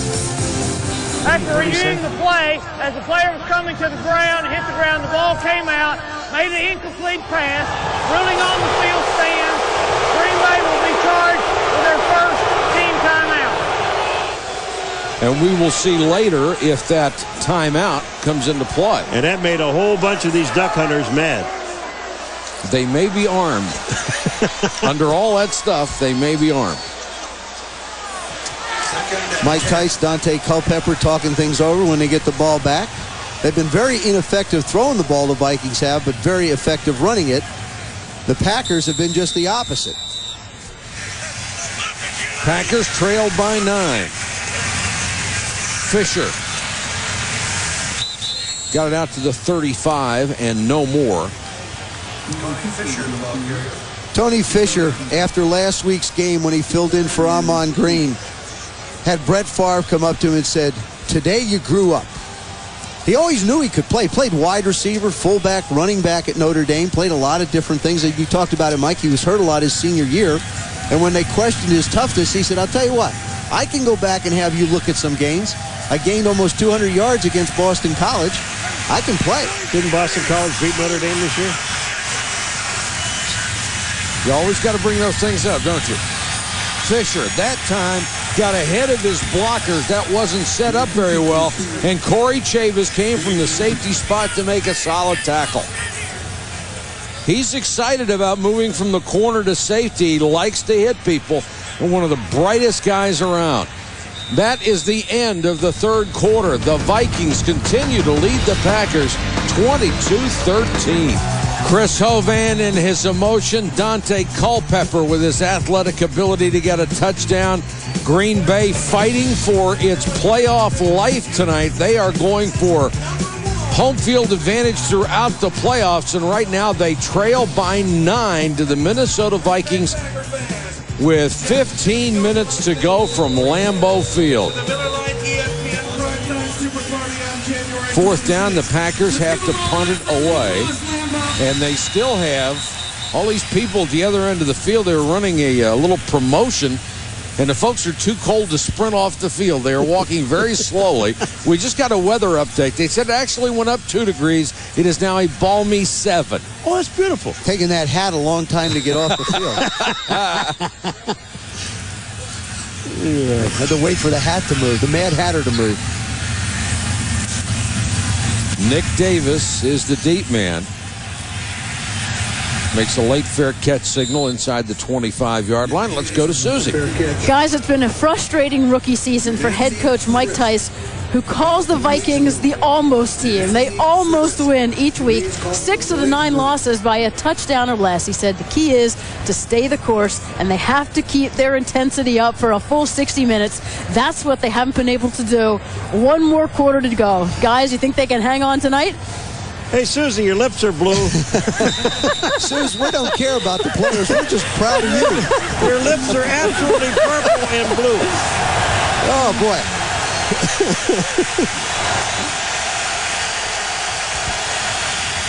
Culpepper starts them off with a running play. Before that carry, the Vikings had rushed for 177 yards on 20 carries, averaging almost 9 yards a carry.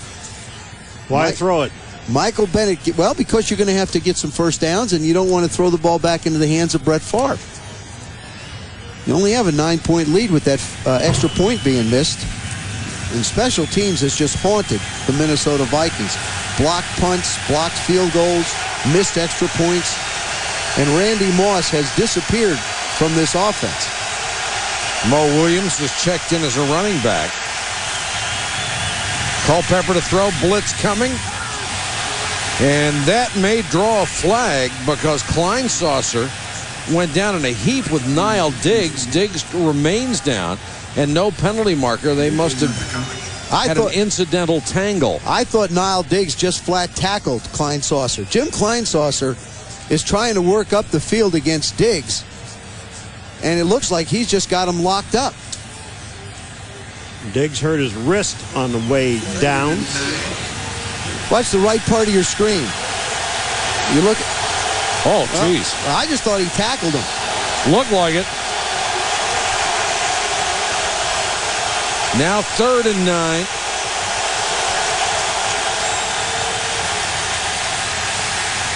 Culpepper out in the flat. That's not going to go anywhere to Byron Chamberlain. He never had a chance. Mike McKenzie right at his knees as soon as he caught it. Well, this cold is bad. It really is. And for Dante Culpepper, and you're absolutely right. That ball's doing is floating. And he keeps throwing them like that. It's going to be picked off. And the Packers realize that he can't throw it down the field long, so they're just dropping back to a certain distance and closing on the receiver. Darian Gordon will go deep. A good kick. Back at the 24. Flag is down, and Gordon breaks out and took it over the 45. A 22-yard return, but now check the penalty. Holding. Green Bay. The legal push in the back.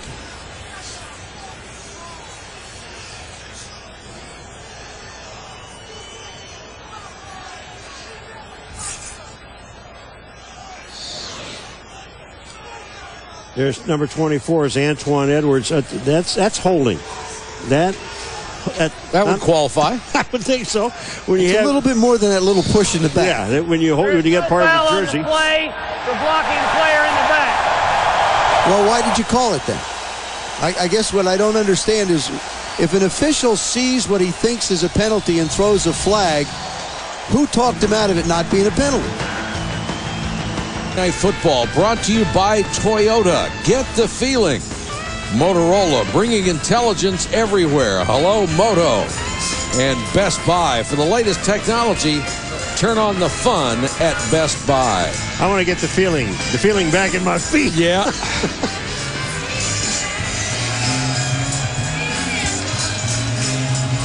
Yes, it is. Yeah. And he needs a new thermometer. It's not 20 degrees. It's 20 degrees here in September. They just killed that thing that was on his head. Oh, look at that. Uh-oh. Yeah. So because that penalty was wiped out, the big return counts, and the Packers start from their 46. Blitz coming. Fisher out of the backfield. Nice move. 9 yards. Brett Favre has used his athletic ability and creativity to make plays. Here he scrambles to the right, comes on back, doesn't like what he sees, and I think only he can do that. Throws it back across the field. Robert Ferguson goes up, makes a great catch, and why not finish it off with a touchdown in the end zone? Brett Favre being Brett Favre. 7 out of 9, second half, after 2/3 of his passes were completed in the first half. Hovan. Nice penetration and a solid tackle as Tony Fisher couldn't get outside. Hovan, not only does he make the tackle, but he gives you a couple push-ups after it's over with, just to let you know that he's loose and ready to go. 99, Chris Hovan. Look at this play. Boom, makes a tackle, then he does a couple push-ups. Head on, 1, 2, 3, 4, 5, 6. Here's a young guy only in his third year. He says, I love and respect the game. Not to play hard every play would be an insult to the guys who played before me. One of the things he also said yesterday was it's a privilege to play here at Lambeau. Yeah. So I don't know how many guys appreciate it as much as I do. He gives it a tremendous effort. Favre over the middle. What a catch by Driver. Holy cow. Low and behind him, and he caught it. And the Minnesota Vikings defensive line, including Chris Hovan, are saying no catch. Look at Favre's trying to line it up quick, and the little red hanky is on the field right away. Oh, he's got his hand under that, though. Oh, this is a catch. This is a catch, folks. Look at this. Watch Donald Driver. Watch him get his hands underneath the ball. The ball is up in the air. He's got it. Wow. That's a catch. Man, is that a catch. Remarkable. And what caused Mike Tice to make the decision so quickly was Brett Favre got everybody lined up at the line of scrimmage and was ready to go ahead and run another play. So you don't really have a chance to communicate with anybody upstairs who might be looking at a replay. And the players certainly don't have the benefit of this kind of angle to be able to slow it down and see. And the key here is they ruled it a catch on the field. They're not going to find anything in this to overturn it. Nope. Absolutely not. But what a great effort by Driver. I mean, you're running as hard as you can in bitterly cold conditions, and the ball is low and behind you, and you're able to get down and get it. Well, look at the catches he's made, Robert Ferguson has made. But look at this, folks. That ball never hits the ground. Donald Driver's got his hands underneath the ball, brings it back into his chest. What a great catch. And also, he's getting smacked by Corey Chavis. He had 4 catches for 121 yards and 1 touchdown in their first meeting earlier. That is really remarkable. And 88% agree. And the 12%, I think, just wanted to vote that way. Either that or they have very fuzzy TVs. I'll tell you what is really amazing to me tonight, the way these guys... The receiver caught the ball about 2 inches off the ground. It is a completed catch. Minnesota will be charged with a timeout. And deservedly so. But it's amazing tonight. No fumbles by the backs and the receivers, and the catches that these guys have been making. But I thought you were going to say only by the... No, I just don't. You decided to ignore that, huh? I ignored that. Now, they already saw that. I said that twice, and that's enough. Just 2 catches tonight, but 2 critical ones. It is absolutely amazing the way these guys are hanging on to the football. And he would have had he would have had a lot more yards and another catch had there not been an illegal procedure against the Packers. Packers need 2 scores, 11:50 to get them. Fisher hit in the backfield and dragged down for a big loss. Nick Rogers, the rookie out of Georgia Tech, who was a defensive end in college. They have made him try the transition at linebacker, and he has played very well the last couple of weeks. And I think at this point in the game, because they're not blocking at the line of scrimmage, that the Packers ought to get rid of the run and just stay passing the ball, because Favre is hot, and so are the receivers. Nah, I don't agree with that, Paulo. Well, I don't think you can just start winging it around. Of course, Nick Rogers played for George O'Leary at Georgia Tech, who is the defensive line coach for the Vikings now. Vikings jump but get back. Favre. Ferguson. Out of bounds. Played it like fair catching a punt and just got 1 foot on the sideline. Just loses track of where he is on the field. Brett just hangs this up. Really, it's a great mismatch. You've got Robert Ferguson at 6'1" against Tyrone Carter, Eric Kelly at 5'10", and he doesn't get a chance to come back on the ball. Hey, and Kelly can't find it. Well, you're going to lose where you are when you wait that long for that baby to come down. Looks like a punt. Fielded a punt. He was just, the only thing he was thinking about was catching the ball, not worried about his feet. And the official right on top of it. Now a big 3rd down and 14 to go for Green Bay. Blitz coming. Favre escapes. What a throw! Complete down to the 15-yard line. Ferguson again. Touchdown. Touchdown.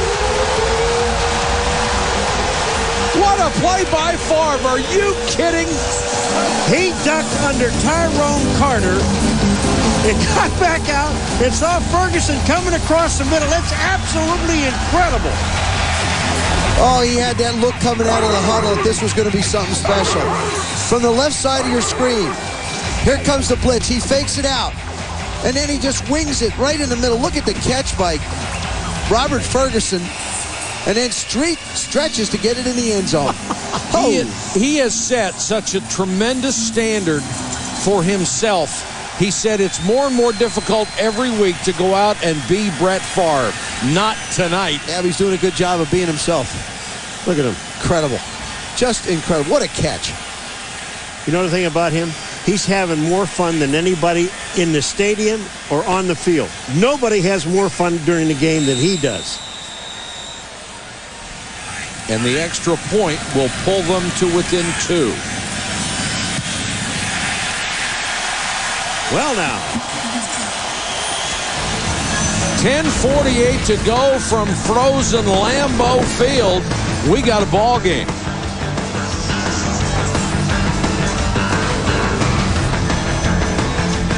He starts across. This ball here is just way out too far. Nate Wayne in the way as well. Great anticipation by McKenzie. He ran the route, made the cut quicker than Moss did. That ball was on target. McKenzie would have had at least had a chance to intercept it. Stuck on 3 catches. And this is the place where the Vikings have chosen to run the football. And they do it again with Bennett, and the Packers choose to come up and stuff it. Todd McBride from the corner. And, Paul, you're right. They've got a lot of people near the line. Well, they got a lot of people on the inside, and what they're doing now, as soon as they read running play, like Todd McBride just did then, now he closes. And his job is to close from the outside. Don't let anybody bounce out to the outside. You've got enough help inside. Stay there. Another sellout. The people come to their feet in Green Bay.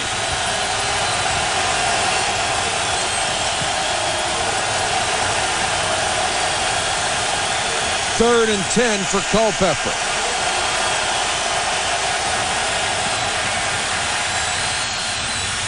This one's complete. It'll be a first down to Dwayne Bates. A strike from Dante Culpepper. What big-time plays Dante Culpepper has made these last 2 third downs. The first one he runs for.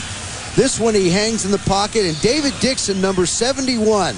Watch the big guard step out and make the block. Nice job by the big fella. Bates just turns.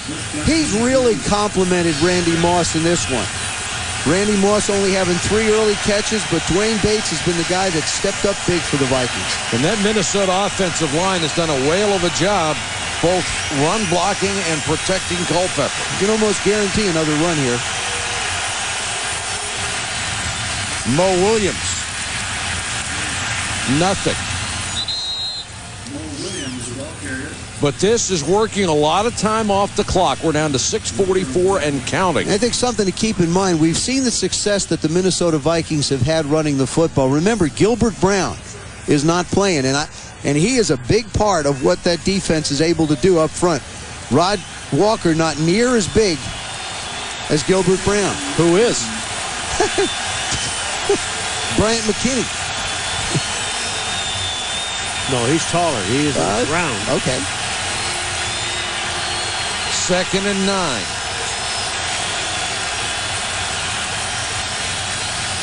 Four-man rush. Now some pressure, and Culpepper gets to the 38-yard line, back at the line of scrimmage. This is, if it's called a sack and he's behind the line of scrimmage, this is a coverage sack. Because watch this. The defensive line, the offensive line, they're doing a pretty good job right here. And when Culpepper steps up, he has nobody to throw the ball to. Of course, he wants to go to Randy Moss, I think, on this one. McKenzie does a nice job of giving him nowhere to go. McKenzie, a 3rd-round draft choice out of Memphis 4 years ago. Another big 3rd down for the Vikings.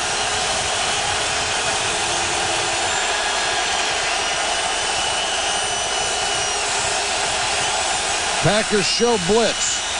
Jump offside, and it looked like McKinney may have moved. Well, it might be interesting because Bonnie Holiday, number 90, moved first. And then you wonder if McKinney didn't react to it, which should be illegal. Full start, 74, offense. But it isn't. 5-yard penalty, still 3rd down. All right, this is Brian McKinney we were talking about. This guy is 6'8", 250 plus, or 350 plus. Look at it. Now he's moving. But, you know, that's what Joe was talking about earlier. They've got him in a 2-point stance. And whether you're in a 2-point stance or a 3-point stance, once you get set, you can't move anything. Well, once he starts leaning, he's not going to stop either. And I like what the Packers did on that 3rd down play. They lined up as if they were going to blitz. And I think that's the one thing that they should do here. Don't be afraid to blitz this guy. 3rd and 15. Here they come. Delayed blitz, they go with a screen. And Bennett taken down on a brilliant tackle. Niall Diggs saved the day. They had blockers in front. If he doesn't get Bennett, look out. Well, they had, it looked like a double screen going on. Bonnie Holiday gets pressure. He is number 90. Here he comes to the outside and the inside. He gets the pressure, and then Diggs. Watch number 59 make this play. He goes around Corbin Lucina and is able to make the tackle. Fair catch made near the 15-yard line with 4:32 to go. Brett Favre is the master. Can he do it again? His team is down by 2. Vikings by 2 at Green Bay. 4:32 to go in the ball game. Brett Favre has done it so many times before. 23 game-winning drives in the 4th quarter or overtime. 20 have come here at Lambeau Field. He has another opportunity right now. A field goal gives them the lead. Incomplete, threw it into double coverage. Ferguson tried to go up and make another big catch, but couldn't. They like the matchup over there with Robert Ferguson on Kelly.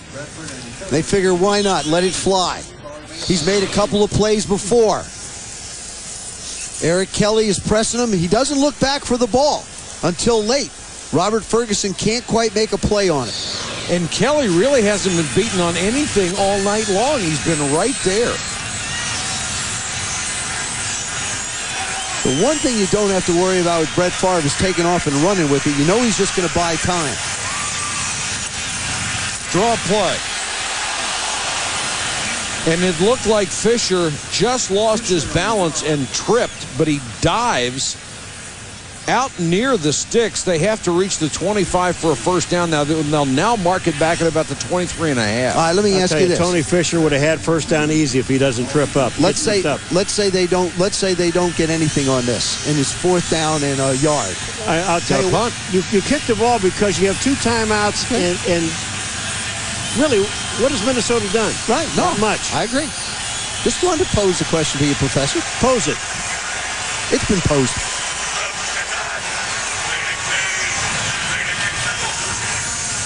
Favre wants to throw on third and short and has the first down. Javon Walker, the rookie, with a big catch in front of Brian Williams. Well, why shouldn't the rookie make a great catch? Everybody else has been making a great catch. That's why he's been brought in here. Brett Favre cuts this one loose. He doesn't have a problem holding on to the football. You're right, Paul. He comes over the top, and it's a rocket ship. Javon Walker was a running back in high school. Was drafted by the Florida Marlins to play baseball. Back and forth for 3 years doing that.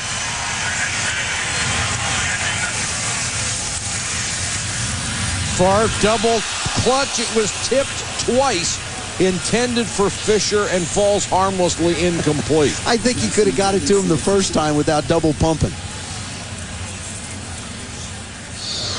Brett Favre makes everything interesting. Look at this. Little little pump. Boy. What a nice job by Kenny Mixon. Just getting his left hand up. Boy, Corey Chavis nearly had a gift interception. Paul, this is where you constantly refer to the fact that one thing that Brett Favre always talks to us about in a 2-minute situation, right? This is sort of like it. Just get the first down. Just get first down. All they need is 3 points to win the football game. Blitz coming. Favre throws underneath. Ferguson. He'll get about 7, maybe 8, bringing up another big third and short. Tyrone Carter makes the catch. I'm going to tell you what, though. Now I believe that this is 4-down situation, Joe, because, you know, he's taking his time. When I say he, Brett Favre coming to the line of scrimmage, he's just taking his time in the huddle. They're not in a hurry to do anything. They're running time off the clock. So to me, it's just telling me that they're going on 4th down if they don't make it. And each team has 2 timeouts. And Ferguson having a career night for the Green Bay Packers. 3rd and 2.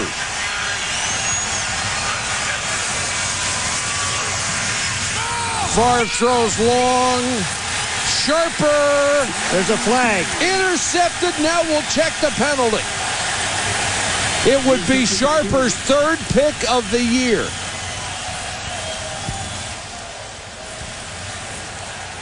Oh, check it. Jack Brewer. My apology. But interference. That's interference. 41. Defense. First down.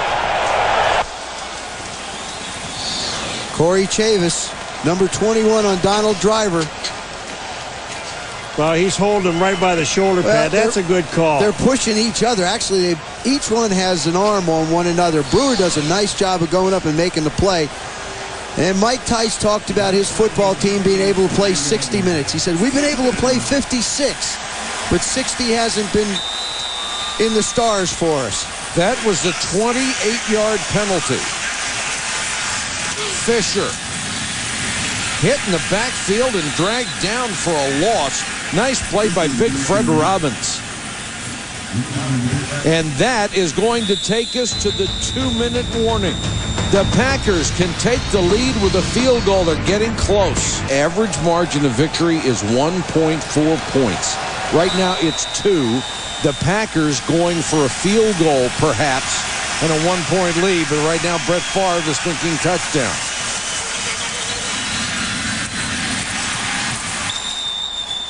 This play stays in bounds. Walker makes the catch. They'll spot it at the 23. From here, it would be a 40-yard kick, and on a night like tonight, that's not easy. Before that play, you talk about an even game, Joe, with Vikings up by 2 points. They each have 300 yards of total offense. Yeah, and one missed extra point is the difference between winning and losing, and it's haunted the Minnesota Vikings. Their special teams has killed them all year. 3rd and 8.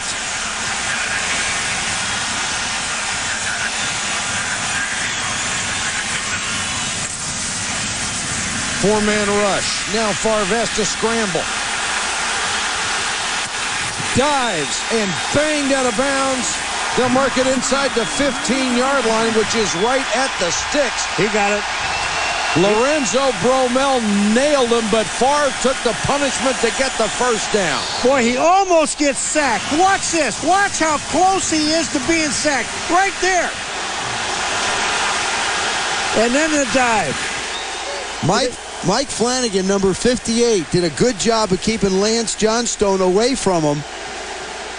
And Mike Flanagan has said every time Brett gets hit, he takes it personal. So he's not going to let anything happen to him. That time he got hit close to the sidelines. And how athletic is Flanagan? He was the starting center, had to move out to left tackle because of injuries. Play clock is going to wind down. The Packers have to use their second timeout. 1:11 to go from Lambeau Field. Can Brett Favre do it again? Gun Augusta, and the punch 25 years later. Rudy T. and Kermit Washington. If you joined us late, it's been all Vikings. The Packers keep coming back. They're within 2 and within field goal range. Fisher to the 10-5, touchdown.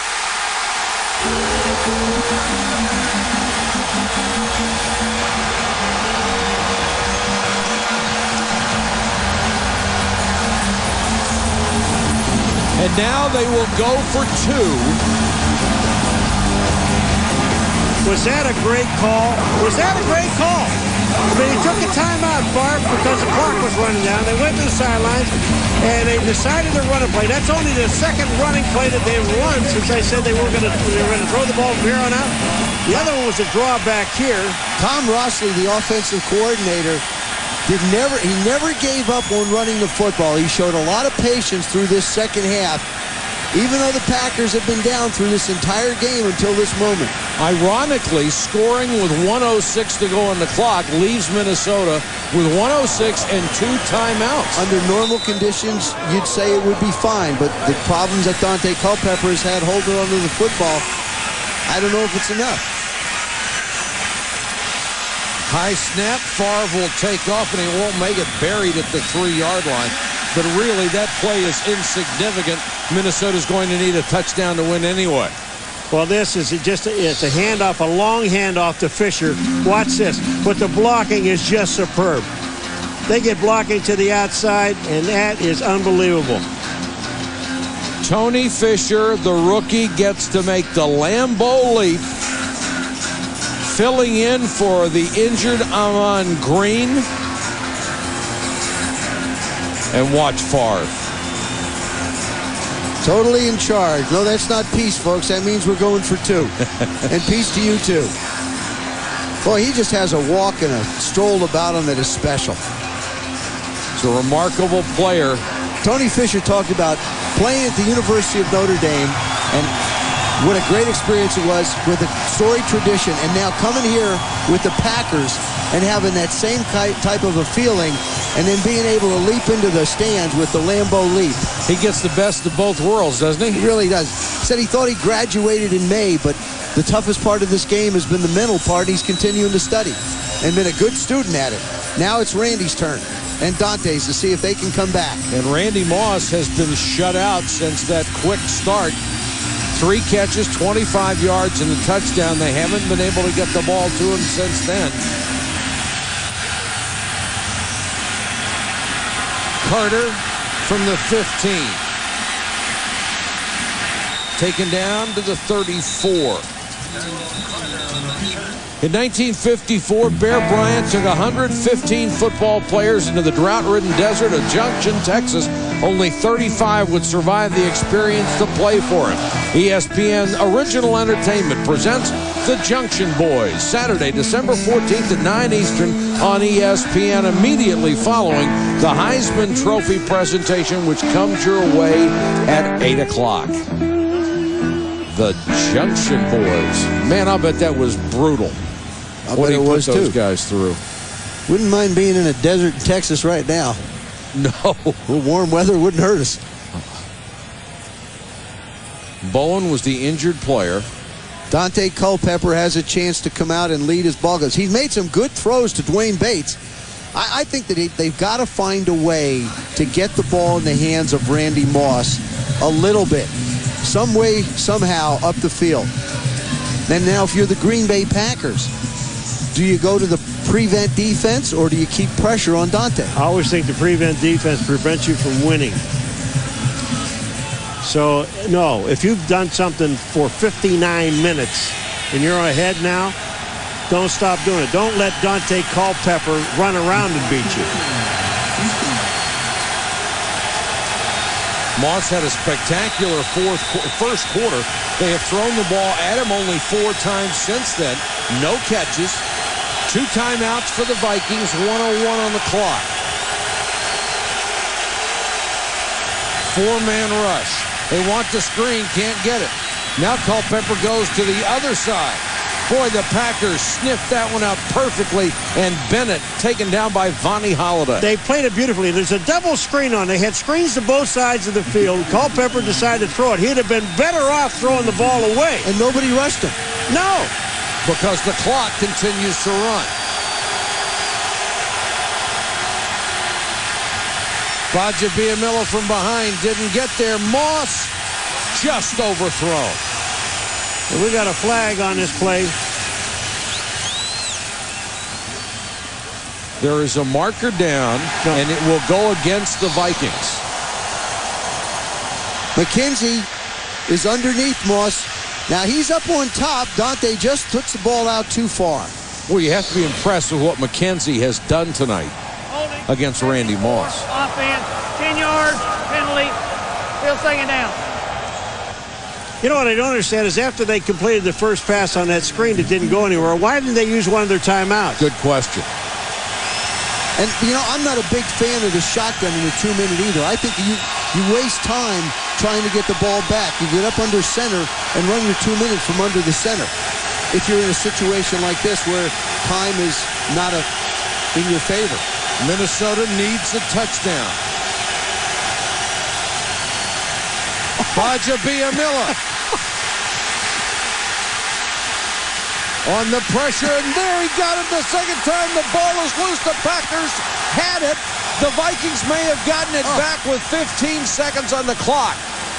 Bryant McKinney, who let Bajabiamila get by him, hustled back to get the ball. They'll stop the clock with 11 seconds to go. Oh, Kabir Bajabiamila just made a remarkable play. Watch him, number 94. He runs over McKinney. Now he hits Culpepper once. He hits him a second time. Now watch what he does on the third time. That's the third time he touched him and made him fumble. Remember the game in Tennessee when Javon Curse ran down somebody? Ran Baltimore Ravens. Oh, yeah, I got Jamal Lewis or somebody like that. This belongs in that category. That kind of hustle and that kind of speed and that kind of excitement from his quarterback. Only 11 seconds to go. Minnesota needs a miracle. Underneath to Walsh, and Walsh will give himself up and then is hit anyway. They stop the clock with 1 second.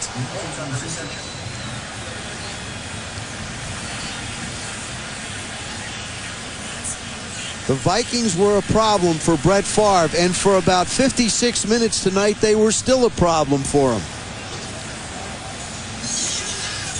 Barring a Cleveland Brown-type miracle, they won't be a problem now. And certainly, given time, Culpepper will have no problem reaching the end zone with a Hail Mary. Well, when you think about what Tampa Bay did today, what Philadelphia did today, if you want home field advantage, you have to keep pace with them. I said tonight the big dog, Brett Favre, 2 things he wanted to do was revenge and get home field advantage for his football team. They know, the Green Bay Packers know that they have to win out to even have a chance to get home field advantage. Exactly. And I'll tell you what, he's getting some revenge. He got it tonight. Had a wonderful, wonderful second half. And now the Vikings down to their last play. Hovan urging them on.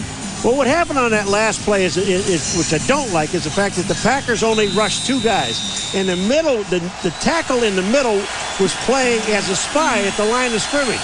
Now they have a 3-man rush again. And you've got the defensive backs lined up at the 10-yard line. I don't think Dante can throw it that far. 3 guys deep. Pressure. Well, he can't. And it's intercepted by Darren Sharper. And Sharper's going to try to run it back. He needs to get on the ground. The game is over. He wants a touchdown.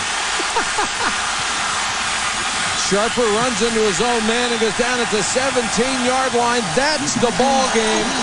The Green Bay Packers have beaten the Minnesota Vikings, and now we have a fight. Well, they were knocking Packers on the ground in front of the Minnesota Vikings bench as Sharper was running with the football. Chris Hovan and Mike McKenzie were joined before this all broke loose. And the coach is in there trying to break it up.